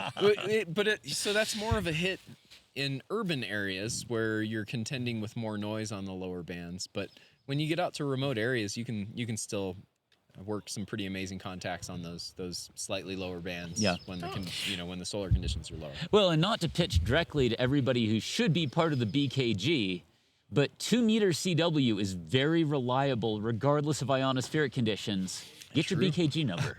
As long as you are within near cities, right? Yeah. Yeah. Yeah, for sure. That is true. It is harder to get contacts if you are not near major cities. Yeah. And if that is the case, Adam, you actually have a really clever backpack portable design for a satellite system. Oh, for the 3-element Yagi. Right. Yeah, that one's pretty darn good. Basically, it's a reflectorless 3-element Yagi. The design is linked to my YouTube video on that, and you get about over 5 dBd of forward gain on both 70 centimeters and 2 meters, and it just uses the same 3 elements. Yeah. For both bands. And I think it's worth mentioning, of course, you can make soda contacts via satellite. It's the only type of repeater you're allowed to use. That's true. Oh yeah, that's right. That's right. And so if you live in a BKG poor region of the country, A, fix it, and B, maybe get into satellites. Yeah. Is that design posted? Sort of. I mean, there's enough information in that video for people to build it. Yeah. So I built one got actually. dimensions and Yeah, stuff, I followed so. the video, Yeah. and that was enough to get on yeah, to get it working. You can figure it out. You can Okay. figure it out. So- Yeah. Yeah. It's not like It's not going to handhold you through right. the It's whole not going build. to handhold you through it, but but- there's plenty to figure it out. Yeah. Yeah. And ham radio is to a large extent about figuring it out. Oh yeah. Yeah. Exactly. Yeah. If you watch Part of the Josh's fun. live streams, people almost always ask, can we see what you put in the bags? And when you open up almost any ham operator's bag, especially soda operators, the fraction of commercial gear versus home built gear is very distorted. Yeah. Yep. That's true. 100%. Yeah. Yeah. We have a couple people throwing loggers in the chat. I see people are using N1MM and World Radio League. Okay. Here at W6TRW, we are using N3FJP. Windows only, but Windows only. it works really well. Go buy a Jankopotamus. Potamus. Potamus? Yes. Yeah, what's the tone on it? Is it Potamus? third tone, fourth tone? I don't know how that Jankopotamus? Potamus? You say it confusingly? Yes. But yeah, N3FJP is pretty reliable. It works well on networks, and we do run a local network here just for logging. Helps prevent dupes. It prevents Oh, dupes. yeah. It makes it a lot easier to keep track of the score. And we were talking about how people being excited is part of driving the score up. If you have a real-time score counter, people get excited to see numbers go up. Yeah, or you see somebody else on a different band doing better than you, Oh. and you're like, no, man, no, I gotta work Not gonna harder. happen. Not gonna happen. Yeah. That's you that. kinda, like, That pick is each other up. That was 100% me true. and Devin earlier. Oh yeah, right. I was like, right. we both have 99 QSOs. Yeah, yeah. Then he blew me No, away. true. And also, yes, we got a shout out from Frank on Polo. Ham2K Polo is a phenomenal piece of software. Absolutely love it. I use it for all my soda activations. Yep. Frankly, I think it's got the best user feedback that's been turned into code that I've ever seen. But it's not networked the way that we use it. Yeah, like in that you could see what everybody else is doing. Exactly. Yeah. So it's really, really good for what it is, and I love the heck out of it. I think but- if you're like a solo operator, Polo makes sense. But Yeah, like, yeah. if you're in a big club, yeah, it's like all the network programs are where it's at. Yeah, and I'll be honest, the first time I ran field day, I objected to the idea of telling people what to use. I thought my band captains are adults and they're good hams, and I should kind of get out of their way. And what I discovered very rapidly is you don't want to do that. You need some uniformity across the systems. You want to have both enough structure that you don't have chaos and enough freedom that people can kind of do their own thing. And it's taken multiple years for me to feel out where that is. Yeah, Draw that line. Yeah. Yeah. that's true. And what's also really like on a related note, sorry, like, Josh over there. One other thing I actually really like about this group too is everyone shows up with tons of backup gear. Yeah. Like, there is so much redundancy that if a radio went down, you could quickly get another one up and running. Or if Right. an antenna falls down, we got backups. Like, Yeah. I think just that preparedness is a common thread. And I think you can see it.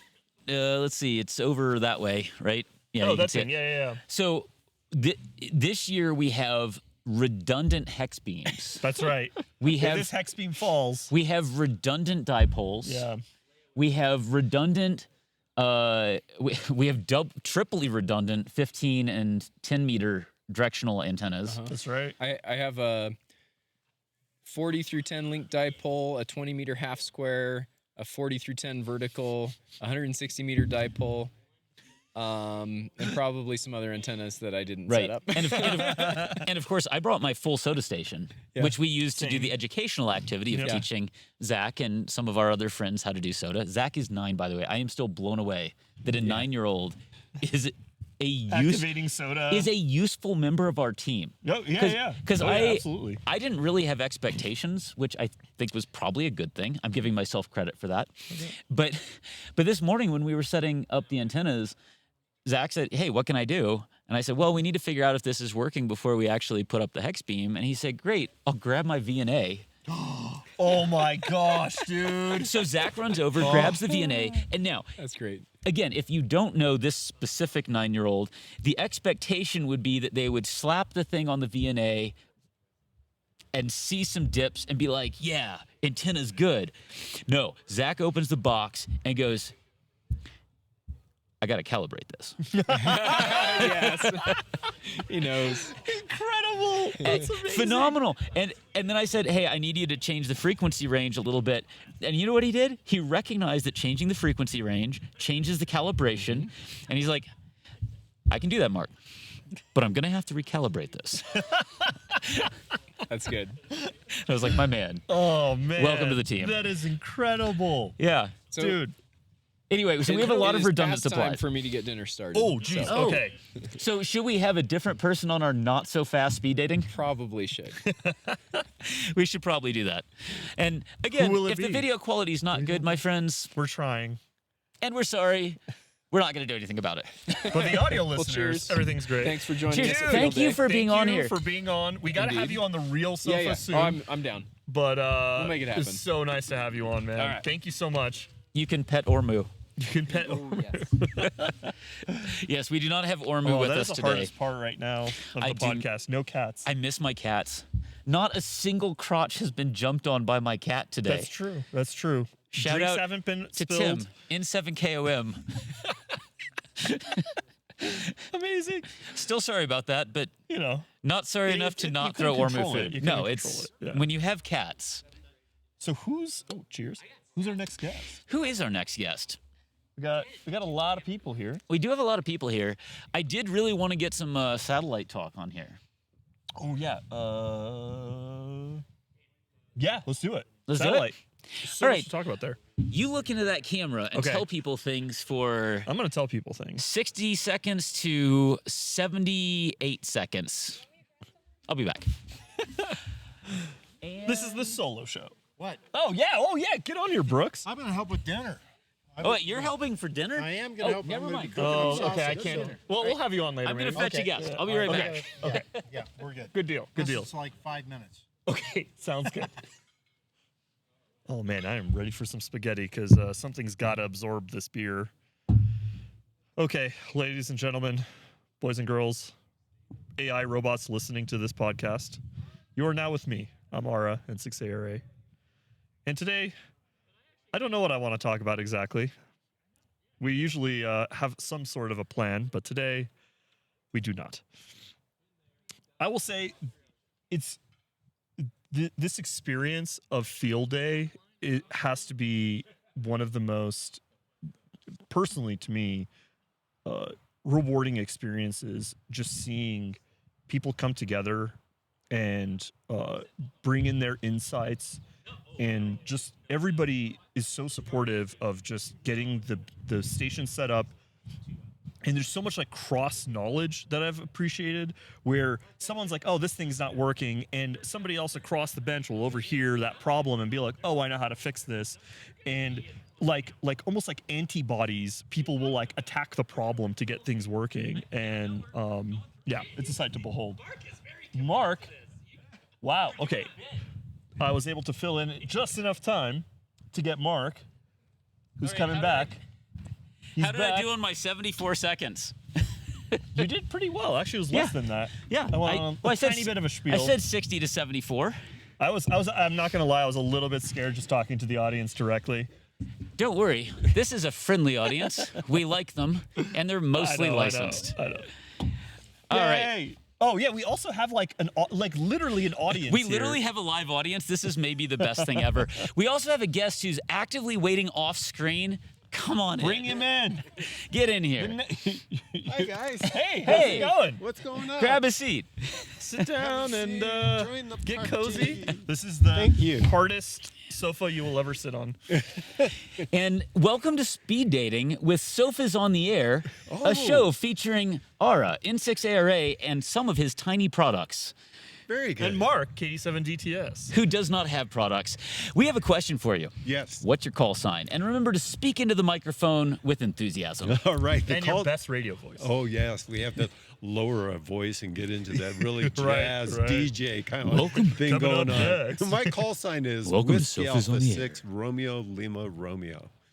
WA6RLR. Yes. How long have you been operating? I have been operating. I actually picked up my novice when they used to have them back in those days. Remember those days?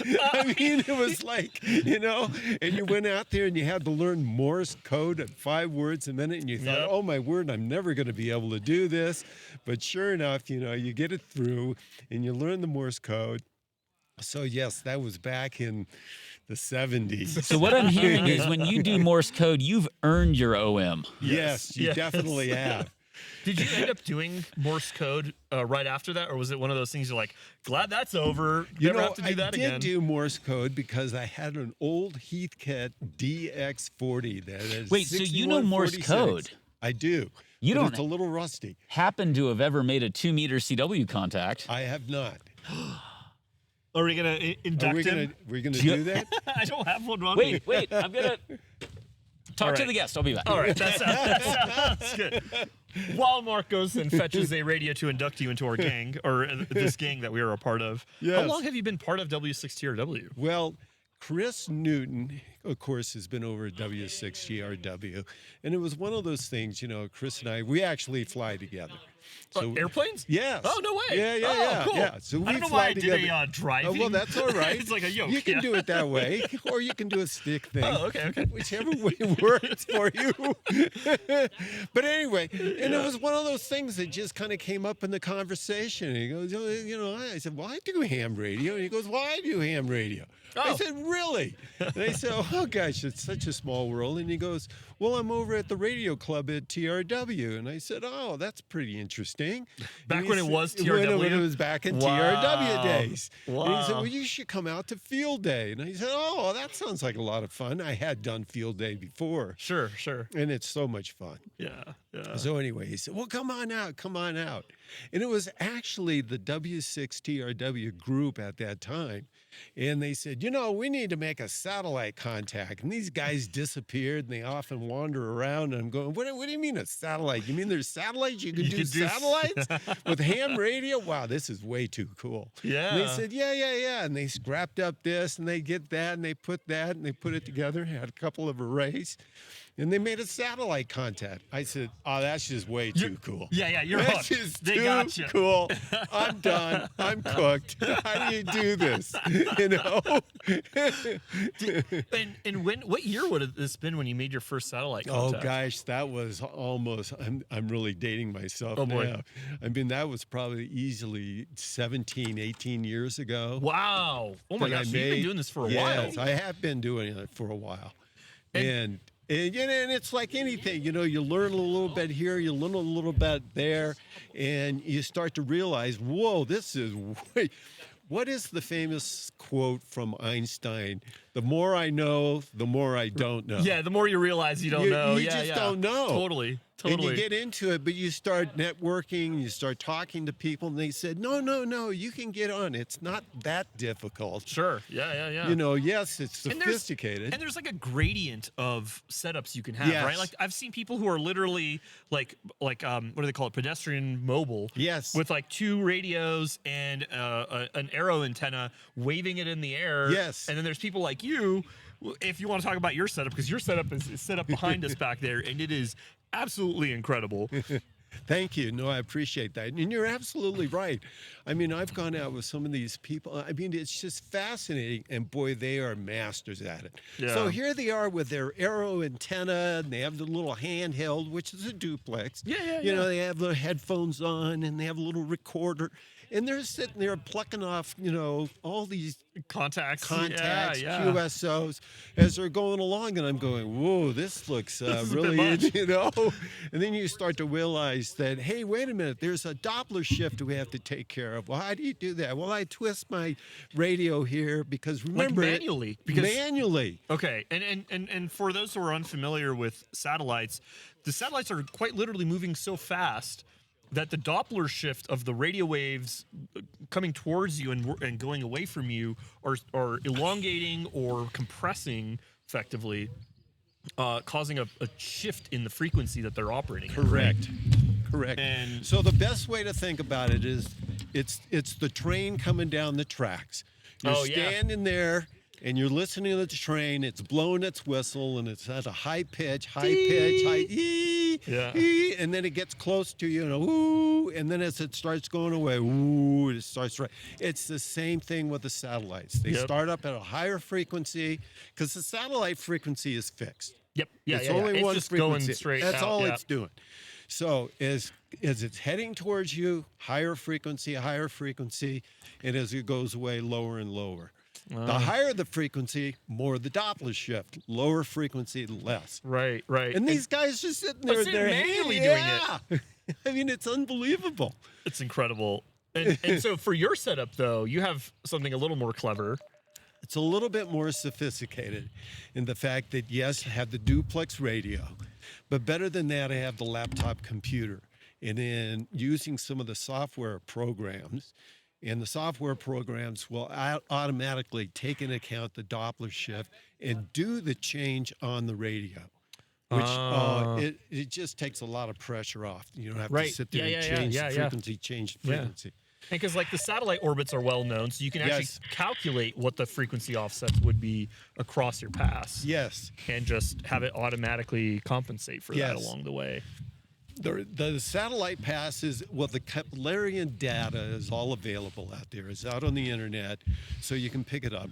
The software takes that information, and then it takes your location, and it figures out, gee, this is what we need to be doing for a Doppler shift. Oh, that's awesome. At the same time, it'll spit out the information if you have an AZEL rotor. And it'll sit there and it'll say, like a okay, motorized rotor. You need to point this way. You need to be elevated this way. Oh, man. And off we go. Yeah. And like earlier when you were making contacts and I was watching you, it was just like you weren't fiddling with the frequencies or anything, right? Like you're just like, you know, kind of. I saw you. I want to say you were kind of. I don't know what you're exactly messing with with the dial. Was it the volume? Well, a little bit on the volume. So, and there's typically two types of satellites out there. There are what they call the FM satellites, and then there's the linear satellites. The FM satellites are just like your repeater. I mean, that's really how they operate. So it's a single channel, and, you know, the thing about that is that, you know, everybody is on the same channel. So everybody has to share, and if you're not sharing, he who has the strongest signal or she is going to end up capturing, is going to capture the satellite. The other one is the linear satellites, and they are listening in a bandwidth. And on that one, now all of a sudden you can have multiple stations. And you can be doing CW, you can be doing single sideband, you can even do FT4, FT8. The bandwidth is that wide? It's that wide. How wide is it? Oh, depends upon the satellite. On And average? on average, you know, 240 something in there. Don't hold me to that. That's pretty great. It's pretty wide. So the way I'm hearing you is that the linears are actually closer to like a new hand band. Yes. Like every satellite is its own band. That's amazing. That's Very really much cool. so. And in that manner, the CW tends to go down to the lower end.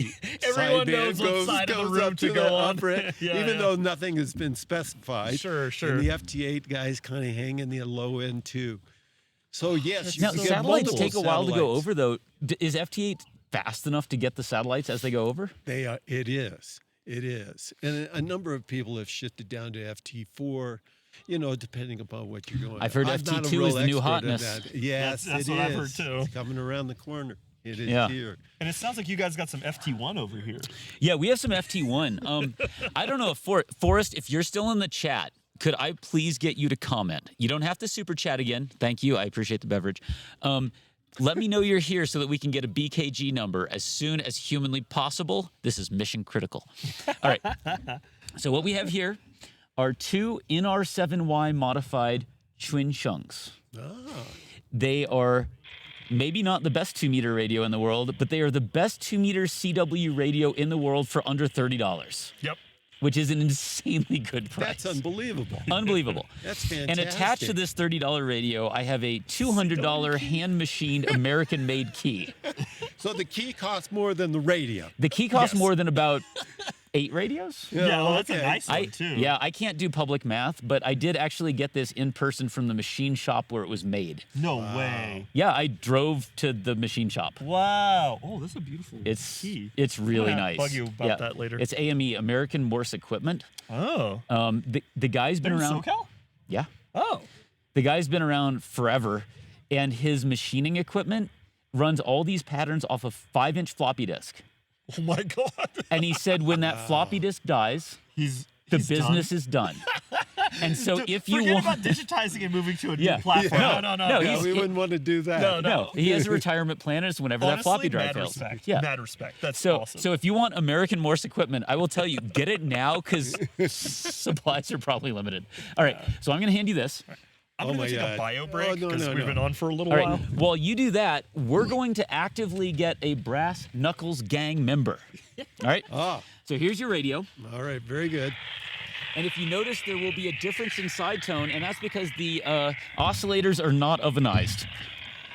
Now, if the paddle is backwards from what you're used to, turn it over.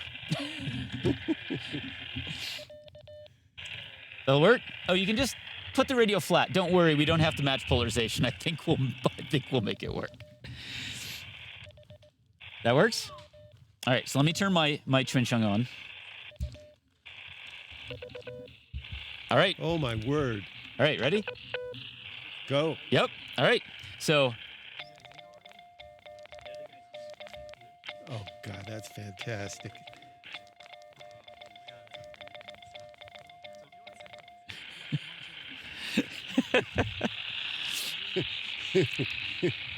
My Morse code is so rusty. P in? No. W? Ah. W? A? Two? No. Wait, where's your beer? We could make this better. A couple of beers, I probably will be on. wait, let me try this. All right, you try it. Yes. Ah, There you go. Now you're on it, with a Bart. question mark. I like the question mark at the end. Yeah. Let's see. So W. Oh, God. Keying with keys is hard. W. No, your WA6RLR. Yes. All right. You had the 6. I'm used to using a You paddle. had the There we go. All right. WA6RLR. Question mark. All right. Oh, It's your turn. Mark.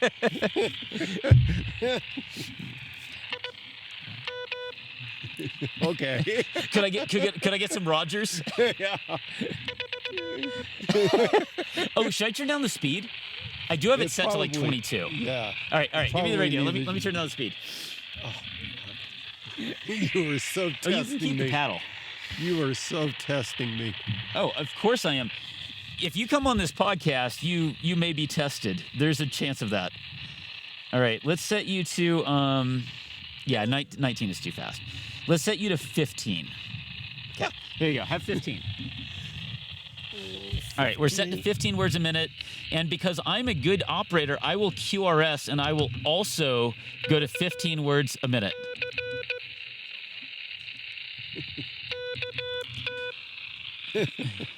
It's better. It's improved. All right, so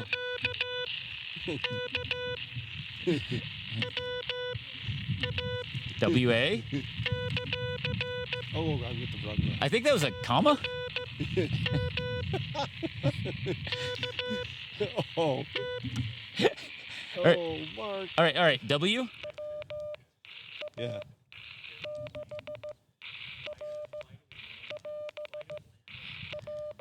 Yeah. I gave you an extra dit, but that was the gist. That's it. All right. You have it.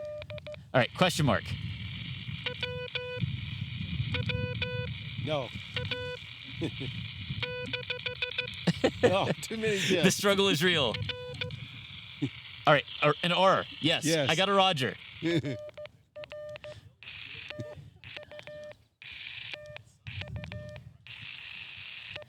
U. Yes. R. R. I bet you're going to be surprised by this signal report. Yeah. 599. All right, back to you. I got a Roger. Yeah. No, I should say. RST. No. Oh. Yeah. KKU.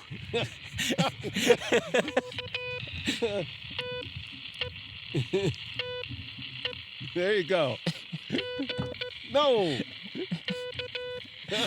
Morse coding after you haven't Morse coded in a while is very hard. Matt, thank you for taking the you're more than challenge, welcome. and we will see if Forrest will accept this. But I believe you should be the newest member of the BKG. Absolutely. I feel like the effort is absolutely there, and it should count. There you go. Well, thank you for doing 2 meter a work. lot of fun. I can't thank you Again, guys thank enough. you. This is always a kick. Yeah, thanks it's for just having- such a kick. Thanks for joining. And thanks for getting us the bonus points for satellites. Oh yeah, we got 100 points for Yeah, that. because remember, field day isn't about winning, but it kind of is. It's a mark for sure. It's getting cold up here, dude. It is getting cold. Like I gotta start bundling Did you up. know The that we're sun is starting to literally go on a down. mountaintop? Yeah, I know. Oh, can I We're see my radio we're- again? We're at 8,000 feet. Here's your Quanchang. Do you know one of my favorite words? Do you know one of my favorite words in Morse code? I don't actually.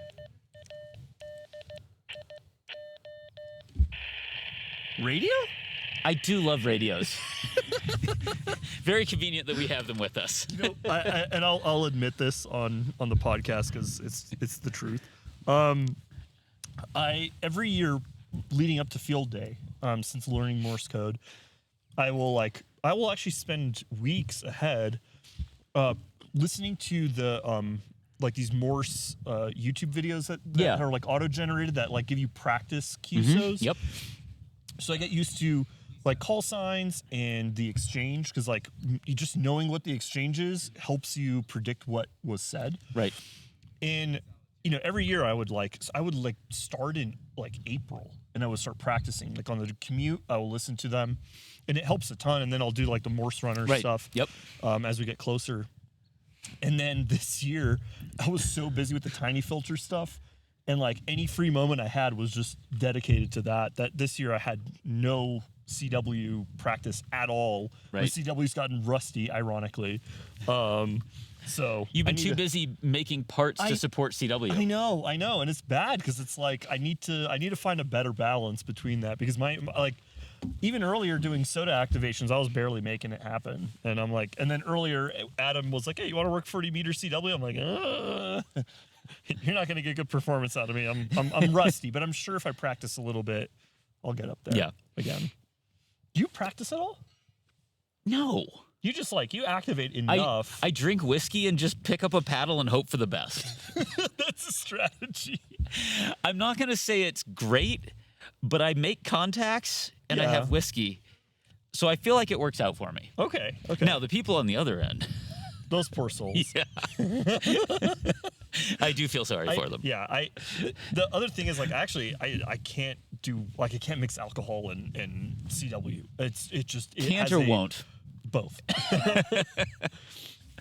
Despite all the drinks we drink on here, I actually don't have that much. Usually. That is true. But it definitely like reduces my ability to head copy by like a lot. Like the alertness is really important. Oh, I solved that. Coffee does No, help. see, I solved that a long time ago. Just Don't care. don't know how to head copy. Oh, yeah, you do. Get Ah, outta here. yeah, only a little bit.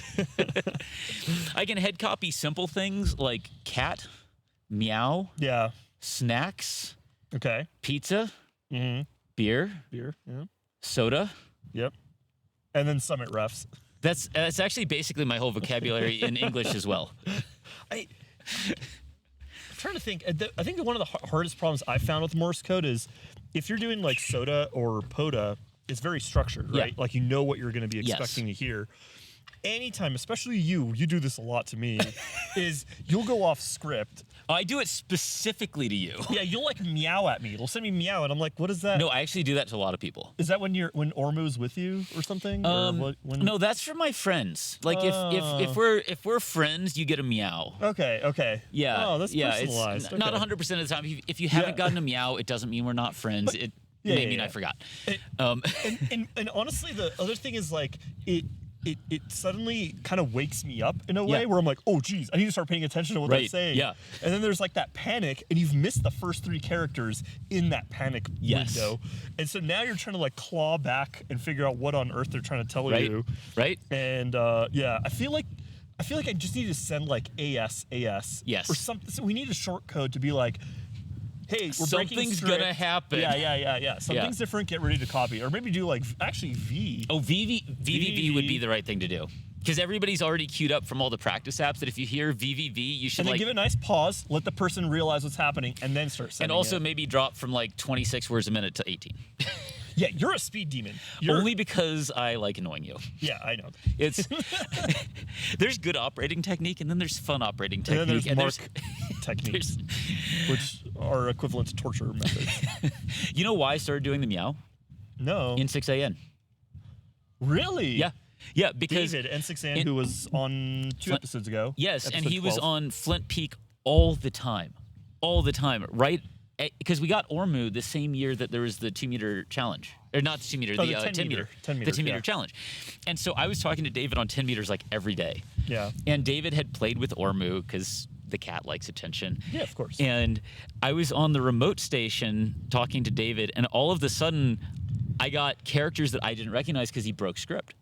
And I was like, what is happening to me? And then it happened a couple times, and I started being able to copy the meow. And I was like, okay, first of all, amazing, Awesome. David, in 6AN, mad respect, I love you. Second of all, it's super cute. Yeah. And Yeah. our channel is Soda Plus, let's be honest, it's people want to watch cats. They tolerate the radio, they love the cat.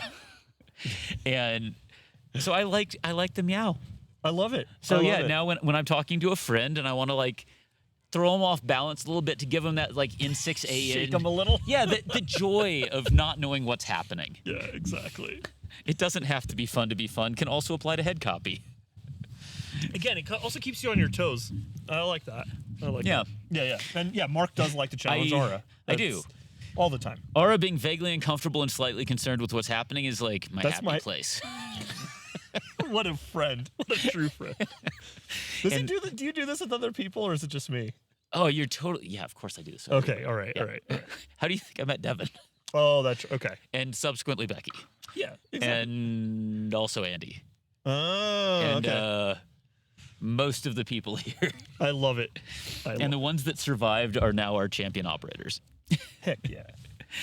Oh man, So, what do we want? speaking of Becky, she's been in the audience for a while, and I feel like she should get to work. you want to hop on? Becky, let's Yeah. go. Hey, Becky, how's your Morse code? Non-existent. That's not true. I know that for a fact you have made at least one Morse code contact in your life. Oh, when Devin pre-programmed them for me and I just hit the button. We're gonna pretend that wasn't how that happened. Oh, I'm sorry. I just knew Morse code and I did that all myself and then forgot it since. Chat, forget everything that you just heard. But that is a legitimate contact, isn't it? 100%. Yeah. Yeah. Like If that's not a legitimate contact, then FT8 is not real radio. Yeah, And- exactly. And here's the thing: whether or not you like FT8, it's 100% real radio. Yeah, exactly. Much like pre-programmed. Oh, anyway, who are you? Hi, I'm Becky. W6BKY. I might have picked up on the questions from being in the audience And- enough. and for being literally the author of them. I wasn't gonna give that part away, you know. Fun fact: Becky wrote the questions for tonight. If you like them, it's her fault, and if you don't like them, it's her fault. That's the spirit. And Well, I you love- guys started. I added a couple. I hope Yeah, you didn't yeah. mind. Yeah. No, that's great. And the best part is the questions only came about maybe 5 minutes before we went live. Mark is like, I am delegating you, Becky, write these things here. Man, I've been spending way too much time doing project management, Oh, that's great. so now I just feel very comfortable like assigning people stuff and hoping it works. I think project management is mostly like the hoping. Yeah. Well, 'cause Yeah. there's only so much you can do. Like We if got laughter from the audience. There's a soul just going, one from somebody who understands all the people I work with. I'm sorry. This weekend is supposed to be a break from work. it is. Right. So speaking of working, how long have you been operating? I got my license in 2022, so a little about 4 years. Okay, so you're a toddler. Yeah, I got my. I checked the date because I knew this question was coming because I wrote it. So I went back to my email. So I got my technician license on October 15th, 2022, which is more than you cared, and then my general on October 18th. A special day that shall live in infamy forever. Yeah. Oh, you have a nice bug on you. Look at that. Ooh, hello. Bye-bye. And then I got my amateur extra in 2025. So. Purely as a trolling move. Mostly, yes. So I got my technician license as an anniversary present to my husband, who is very into ham radio. And so I... And a previous guest. And for all of the woman watching, you should also do this. Yes. I'm sorry, I've checked my stats. Did you mean your, gender neutral spouse of a person of any gender involved in ham radio? Correct. Whatever that is, go get your license. Yes. As an anniversary present. Yeah. You'll make them very happy. Yes. Yeah. And so he had a general, and I was like, well, it'd be nice if we can operate on all of the same frequencies. I want to know that, any band that you're on, I can be on too. And so I took the practice test, and I realized I was really close to passing the general after having studied the technician. And so I'm like, well, I just a little bit further. I could study in a couple of days and then, get that out of the way. Yeah. And so I did that, and then we were both general for a while.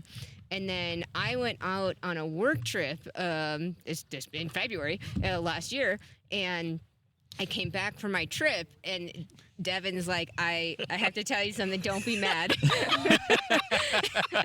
And I'm like, what? He's like, I got my amateur extra license. And because we had said that we were going to be in the same band, so we could operate. Right. Yeah. I'm moving to my sister's. So after Devin slept on the couch for 2 nights, and so I'm like, okay, well, let me take a practice. Let me see how far I am. I take a practice test. I'm much further than from the general. It's been now a few years. I mostly just memorized the answers rather than learn anything or came up with silly mnemonics. Totally the way to do it. 100% valid. Yeah. And so I was pretty far, but I'm like, I could do this. I have a couple days off. I took a couple of days off after this long work trip, and so I just just spent literally 2 days in a row just memorizing the test bank, and then I got my amateur extra a week after he did. So he was not very long ahead of me. And I would point out the aftermath of this was, first of all, Devin could get back off the couch. Yes. Yeah. And subsequently, I got harassed all the time because I was a general. I had been Becky got extra Yeah. before you. Well before you. well before. I was a general since high school, and I stopped upgrading because, frankly, general is a great license class. It's good. It is. And, it really is. And all of Soda and Poda, by any reasonable human, is done on the general frequencies. There's no reason to use extra. Yeah. So I didn't need it. Yeah. And so I prioritized learning Morse code and then starting a YouTube channel and doing all of the things. And then it kind of spiraled a bit, didn't it, And it Mark? spiraled a bit. And then Becky was like, What's up? what's up? How you doing? Look at you. I General pretty Trump. regularly made fun of you for not being It extra. was in You gave him a taste of his own medicine. Oh yeah, 'Cause because Mark, that's what gets everybody Mark not just licensed. bullies Yeah. in a good way, in a friendly, good-hearted way. because Friendly bully. I love my he loves friend. people. That's true. But yeah, it was in text. It was in a literal group chat. It was on a Discord. It was in person at the bar. It was during. I cyberbullied you. It was during house visits. It was like this pervasive sense of what's up? What's going on? When's that test happening? Anyway, so I eventually just retaliated by getting extra. And then subsequently I've used my extra privileges precisely once. Really? Only once? I activated Soda Okay. as KD7DTS stroke AE. And you would not believe how many annoyed text messages I got Oh, from there were all other of my people friends not on the who are like, band. Mark, what are you doing? You're being a jerk. You're being a jerk. Get off Honestly, the extra frequencies. For me, my motivation was actually I don't like memorizing things. Yeah. I like memorizing a base set of stuff and then just being able to derive things from Yeah. there. And so Which is why you constantly- know Maxwell's equations and nothing else. Pretty much, yes. Yeah, exactly. Every time, just got to rederive it all. But in what I ended up figuring out was every time I would go to the bands and I was field activating, I didn't have the band plan on me. Although nowadays it's you could get some cool Sure. cards printed and all From that. N7KOM. N7KOM. I on was gonna Etsy. get there. But I was honestly, it came out of laziness. I'm I don't want to memorize these bands. If I just get the extra, then I don't have to think about it. Because if the you radio know you can do anywhere. I can go anywhere. Yeah. Yeah. And then I always usually stick to the general frequencies Right. anyway. So Because of course you do. yeah, Because you're a nice person. Yeah, I think, and and there's also some, motivation there too, because it's like you get more chasers if you Right. stick to them. Correct. Damn, Becky. that would be, yeah. Becky, Yes.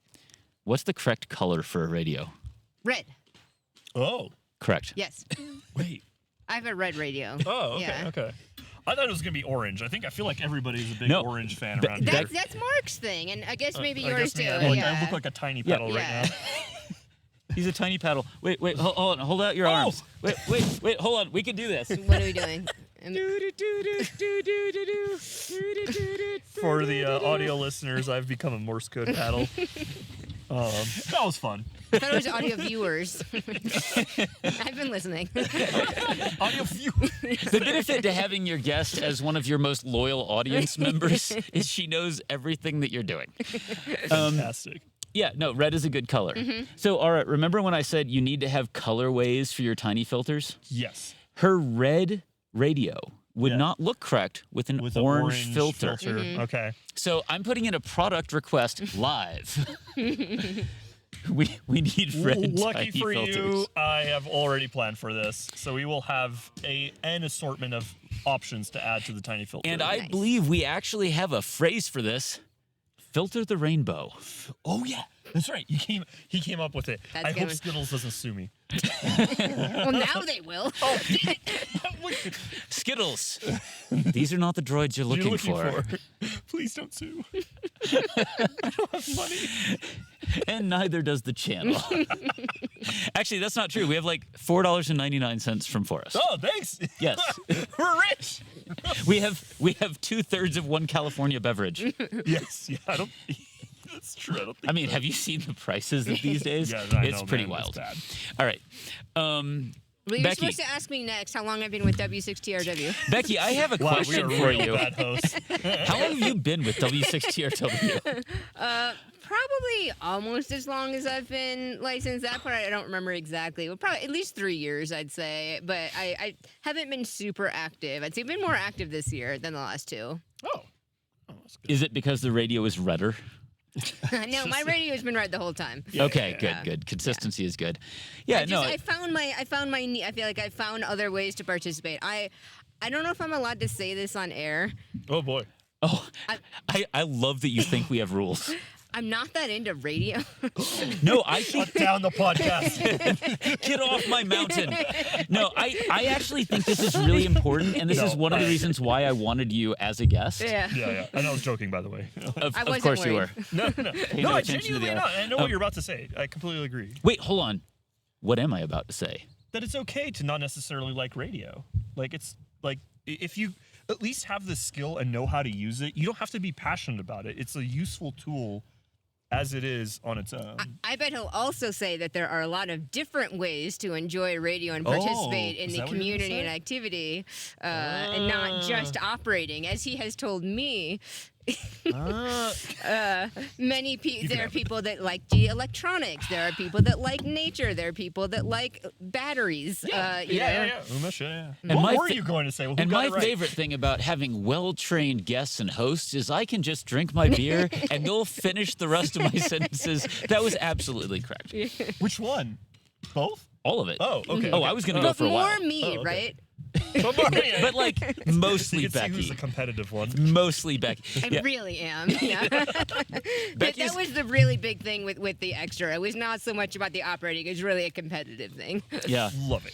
Love it. Yeah, no, I think on the day that Becky was born, they delivered Becky, they held her up, and they said, "Congratulations, it's a competitor."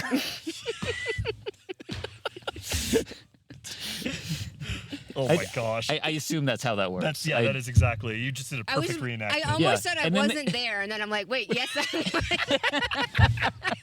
Well, and then they did the heel prick, and they said, "Perfect 1600 SAT scores." I actually missed one question, and I was really upset and wanted to retake it. On the extra? On the SATs. Oh, the SATs. Oh, And she's still bitter about it.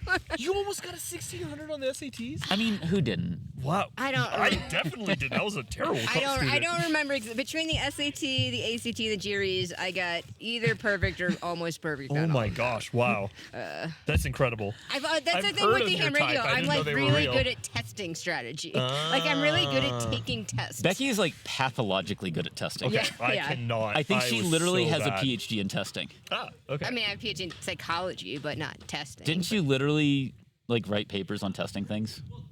Oh, I mean, I wrote papers on survey design. Ooh. I think that's testing things. I think she's Oh, I that's think she's a actually really- doctor of testing things. That's a really interesting subject. Yeah. Oh my god. Okay. We got. There's a lot we could talk about. There's nothing to do with radio. Yeah, but- no, Actually, speaking We of things, do have wacky random tangents. Remember. we do.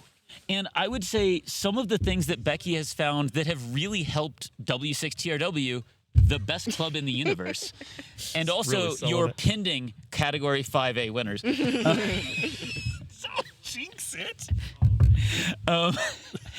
Becky has done two fairly major things for us this year. One was designing our all of club survey. We have 130 members, and understanding how to best serve those members from the executive board standpoint is hard. Talking to 130 people is not easy.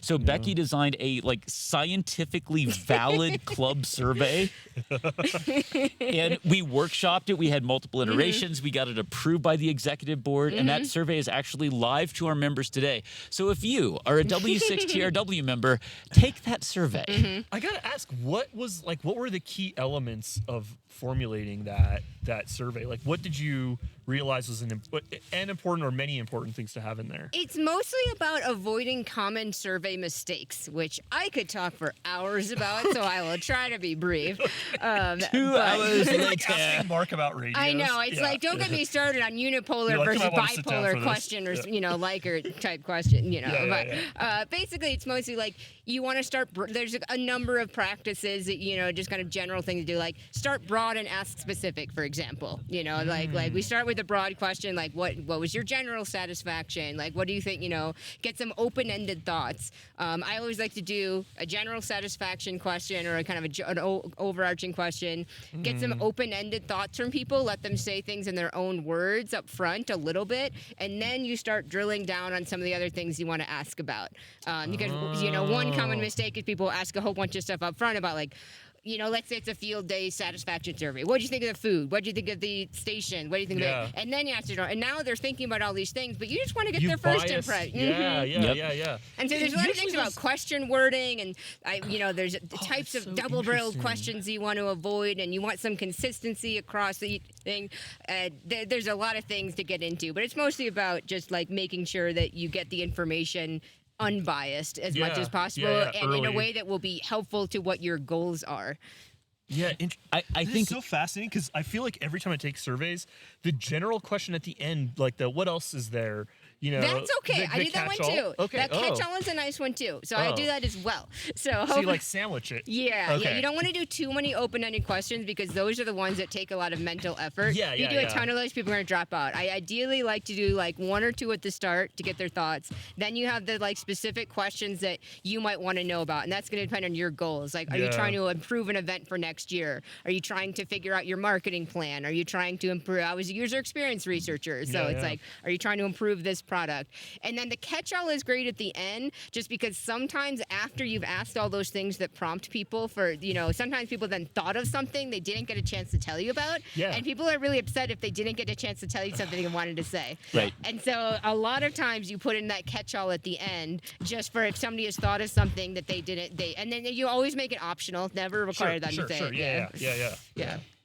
we also had a lot of discussions on that survey about what are we willing to actually consider changing? Yes. Because this club is run by volunteers. None of us have a lot of time, and change is hard, and new things take more time. And people don't like change usually too. Right. So there was a question like, should we bother asking a question if we literally can't take action on the answer. Yeah, so that was like every question is like, what will you actually do with this information? And there's usually a couple questions you just want to ask for, like when you ask like generally something like, how satisfied are you with the club? You're probably you're gonna get a number. You're probably not gonna take some immediate action, but you want something really broad and generic you can ask consistently over time, and then compare that. And so you need a baseline. You need to go. So you want a couple like that. But then all those specific ones you add on, like if you're gonna ask about like, what do you think of the campsite, and you're not going to change the campsite, don't bother. Don't why asking. ask? Right. Yeah. And as a club leader, one of the things that I really wanted to know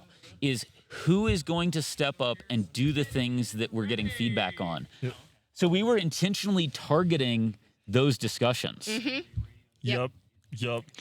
The second thing that Becky did recently is we were talking about club venues. We'd been hosting our club meetings in the basement of a cafeteria, because that was free and easy. But free and easy doesn't necessarily make the best environment for a club meeting. Yeah. And Becky did some research and said, hey, there's actually this reasonable place that meets all of your like must-have requirements, and you'll just have to make some compromises on the not must-haves. What do you think? We ran it by the executive board, and like a proper club, the executive board said, let's do the experiment. Wonderful. Let's try it once, see how people react, see if the Yeah. space does what we think it'll do. We screw up one meeting, whatever, it's ham radio, who cares, right? It'll be fine. Exactly. But we did that, and people loved it. Oh, good. I didn't actually hear how people liked it. We Yeah. reserved it again. The executive board is excited. That's going to be the new spot. Awesome. Nice. No, you didn't know that? I mean, it seemed like it worked well, but I didn't see that like follow-up conversations. Oh, or yeah, no, anything. we already booked Oh. it. Learned it live on the air. Yeah. Yeah. Cool. Not only that, but they gave us some special privileges, which I don't know if I can disclose, but They were very good to us. They were very good to us because they could see some mutual benefit because we're a large, enthusiastic club with people who go outside, and it's an outdoor store. And Did you say the name of it, or do you not want to? You mean the basement that we've moved to instead of the cafeteria Yeah, basement exactly. that has sports equipment? Yeah. It might be sports basement. Yeah. And if you're in the Why Los, was I thinking sports chalet? And then I remember they're out of business. but if you're in the Los Angeles area or San Francisco or one of the other very lucky towns that has sports basement, they do a cool thing. They run community centers inside of their stores that are free, that you can use up to once a month. Basically, no questions asked as long as you follow really minimal rules. Yeah, like Things super like, reasonable like thing. don't yeah. graffiti their walls. Clean up after yourself. Yeah, but they have TVs that you Be can a project decent slides human onto. being, Yeah. like- Yeah, but they have high-speed internet. They have Oh, wow. They have screens that you can project your slides onto. They have built-in PA systems. Oh my gosh, it's got all those problems solved. It's yeah. a plug-and-play group meeting. And sports basements tend to be in places, especially in LA, that have a lot of parking, including handicap parking, which means your older members can find it just as accessible as the younger members. And that's a big deal because those are our Elmers. Dude, that's fantastic. That is really So fantastic. thank you, Becky. You're welcome. I'm Good glad. job. Yeah. I Great thought you were going work. to talk about safety officer, but no, that wasn't what. No, that's actually the third we did- unmentionable. Okay. we did also get a comment about your hat. Oh, thank you. Which one? It's a good one. It's a good one. It's fine if it's Tyranny not. OTA said, "I'm happy Becky is here with her cool hat." Thank you. Yes, I'm back with my same Outback hat, although I also have a winter hat under it because it is quite It is cold up getting here. cold, yeah. yeah. Yeah, we and- have like that much sunlight I left. know. Yeah. Yeah, we have, based on my hand width, 12 minutes of sunlight. Which is convenient because dinner's done. Adam finished making spaghetti. And the best spaghetti you will ever eat is K6ARK spaghetti. Anything that man makes We're is just amazing. shilling so many services and products. But in true ham radio and Adam soda came plus out with a spirit, cookbook. Oh, the K6ARK cookbook, stay tuned. dude. You heard it here first. All of the recipes will be ultralight. It's like the diet food book. Whoa, the sun just kind of went away. Head to cloud. Wow, actually the light looks Oh, great wow. on video. Now we finally have good video. All Yeah, right. hey, you can actually Thanks see for us. sticking through all the weird lighting conditions. It's kind of hard to get consistent And the lighting horrible outside. number of drop frames. Yeah. Oh, yeah. And that too. It's For mostly the- an audio podcast. For the people who are sticking with us, we appreciate you. And hopefully the audio is good. I feel like we could keep going through people all night, but I we am getting hungry. I'm not probably gonna should eat lie. dinner. Yeah, that does sound good to me. Becky, Yes. do you want to be in the BKG? Is that where you made people do Morse code? Yeah. I mean, You can do it. I think we should teach this. This will be the final hurrah. Is that what you said? I did He's not. already I ready. did not say did. I said nothing related to Morse code. I think you I heard think- a generic expression of skepticism. I think and we you are should- interpreting you can it set the it on way the you table want in to hear between it. us. My PhD is on motivated reasoning, and so that's what's happening here. I love that you think I have reasoning. So I think we should teach you to say your call sign, and then I can make a contact with you. How about look at the time? Oh no! All right. So W. But- All right. You're really gonna make it? 100%. I don't know what I'm doing. What am I doing? So I don't know either. okay. So all right. I don't know Morse code. This Okay. is a bad idea. Okay. We'll have her learn Morse code, and then Yeah. we'll do this again on the air. So Becky's going to learn Morse code. Yes. Oh, that's She great just news. agreed to it. That's great news. Becky is 100% on board with this. is Pretty my best sure Mark I have interpretation. video proof now that I did not agree to no such thing and will not agree to such thing. We'll fix it with AI. Don't worry. Oh, God. We'll fix it with AI and possibly additional beverages and spaghettis. I am sounds here good. I to wanna be get the those spaghetti before it safety gets cold. officer so that you don't need to make me operate today. I That- am going around putting cones on things and tying flags There's to a things. lot of flags and cones I know, out there, and so I it's thought great. I would make sure that your mic Yes. Yeah. It's so safe now. We're so safe. so safe. Yeah. This is amazing. It's actually, thank you. You're Matches welcome. all the greens. Yeah. It does. Yeah. Yeah, Becky has been an excellent safety officer. No, She has. genuinely, I would have tripped over like half this stuff had Yeah, it not been last for it. year Like, we I'm had not even, we I'm had not one of joking. our older members have a trip last year, Oh, and when we did the post-mortem, which we always do on field days, He which didn't is die. he did not die. sorry. We did the post. Sorry. We did the post-mortem on field day, not our member. Right. It's okay, buddy. I didn't even It's make that okay. connection until you said that. Sorry. Go on. And now we've almost lost our. When we did the post-mortem on field day, which is a tradition for W6TRW, how do we do? What can we do better? Yeah. One of the main things that came up was safety. Because we, frankly, are crushing it on the radio side of things. We have the Pretty best good. antennas, the best operators, Yeah. the best food. And now the best safety. And now we have the best safety because Becky took this job really seriously, not like a little too much. but not like a checkbox. Like you actually spent a couple weeks thinking about it. She gave me a bill of materials itemized with pricing to get approval for purchase within our field day budget. We got that- some extra cones, some extra flags, glow sticks. I did my own filled up. Sticks? Mm-hmm. We we'll have have glow- those for tonight. tonight to mark the trip hazards. Oh, not for a rave. Got it. And we use glow sticks because they're not going to block the sky view. Oh. And they're not going to create RFI. Yeah. And then I didn't need to worry about power. Yeah. That's the main thing. Oh, that's brilliant. All of that. Yeah. Yeah. And the result is I think we're going to have a much safer field day. Nobody is tripped. Wonderful. That's good. Yes. We even have fire So extinguishers, far. multiple fire extinguishers. And I get to go extinguishers. around yelling safety officer at people and Yeah. telling them to do things like not point antenna launchers at Yep. others Yep. or, Right. you know, putting. Pulling people over. Yeah. And so, the comment Tierney left on your hat, this is a safety officer's hat. Oh, yeah. I forgot. Becky has earned her safety markings. I have allowed people to self-certify their stations as being electronically safe. Fantastic. Well, That's awesome. This has been a wonderful podcast. This is a lot of fun. Like genuinely, I like the live. This is like- really fun. Like and the speed dating sort of format too is really And great. this was my first time on. So, it is. yeah. And we should have Becky back because I feel I like think we need her full time. I think Becky has a lot of thoughts about radio that are not necessarily Like- captured in our hazy little something fueled podcasting on a summit. And if you get me enough whiskey, you could probably get me to sing one of my ham radio parody songs. Yes. Ham radio parody songs, Soon to be a musical. soon to be a musical. It's not even a joke. All right. Well, Do we say 73s? I think it's time. With all that said, Did I close it out? I think you're closing it out. God, wow. You're going to close it out. thank you so much for being on. Yeah, thanks for This having was me. fantastic. Thank you to all our guests who joined throughout today. Mark and I and Becky, I'm sure too, are very hungry, and there's pasta getting cold, so it's time to say 7-3, y'all. 73. Thanks for joining. Success. Let's go get pasta. Oh no, we're still on. Stop trashing Mark. The funny part is that's exactly the last thing that was on. Stop mirroring. Ugh.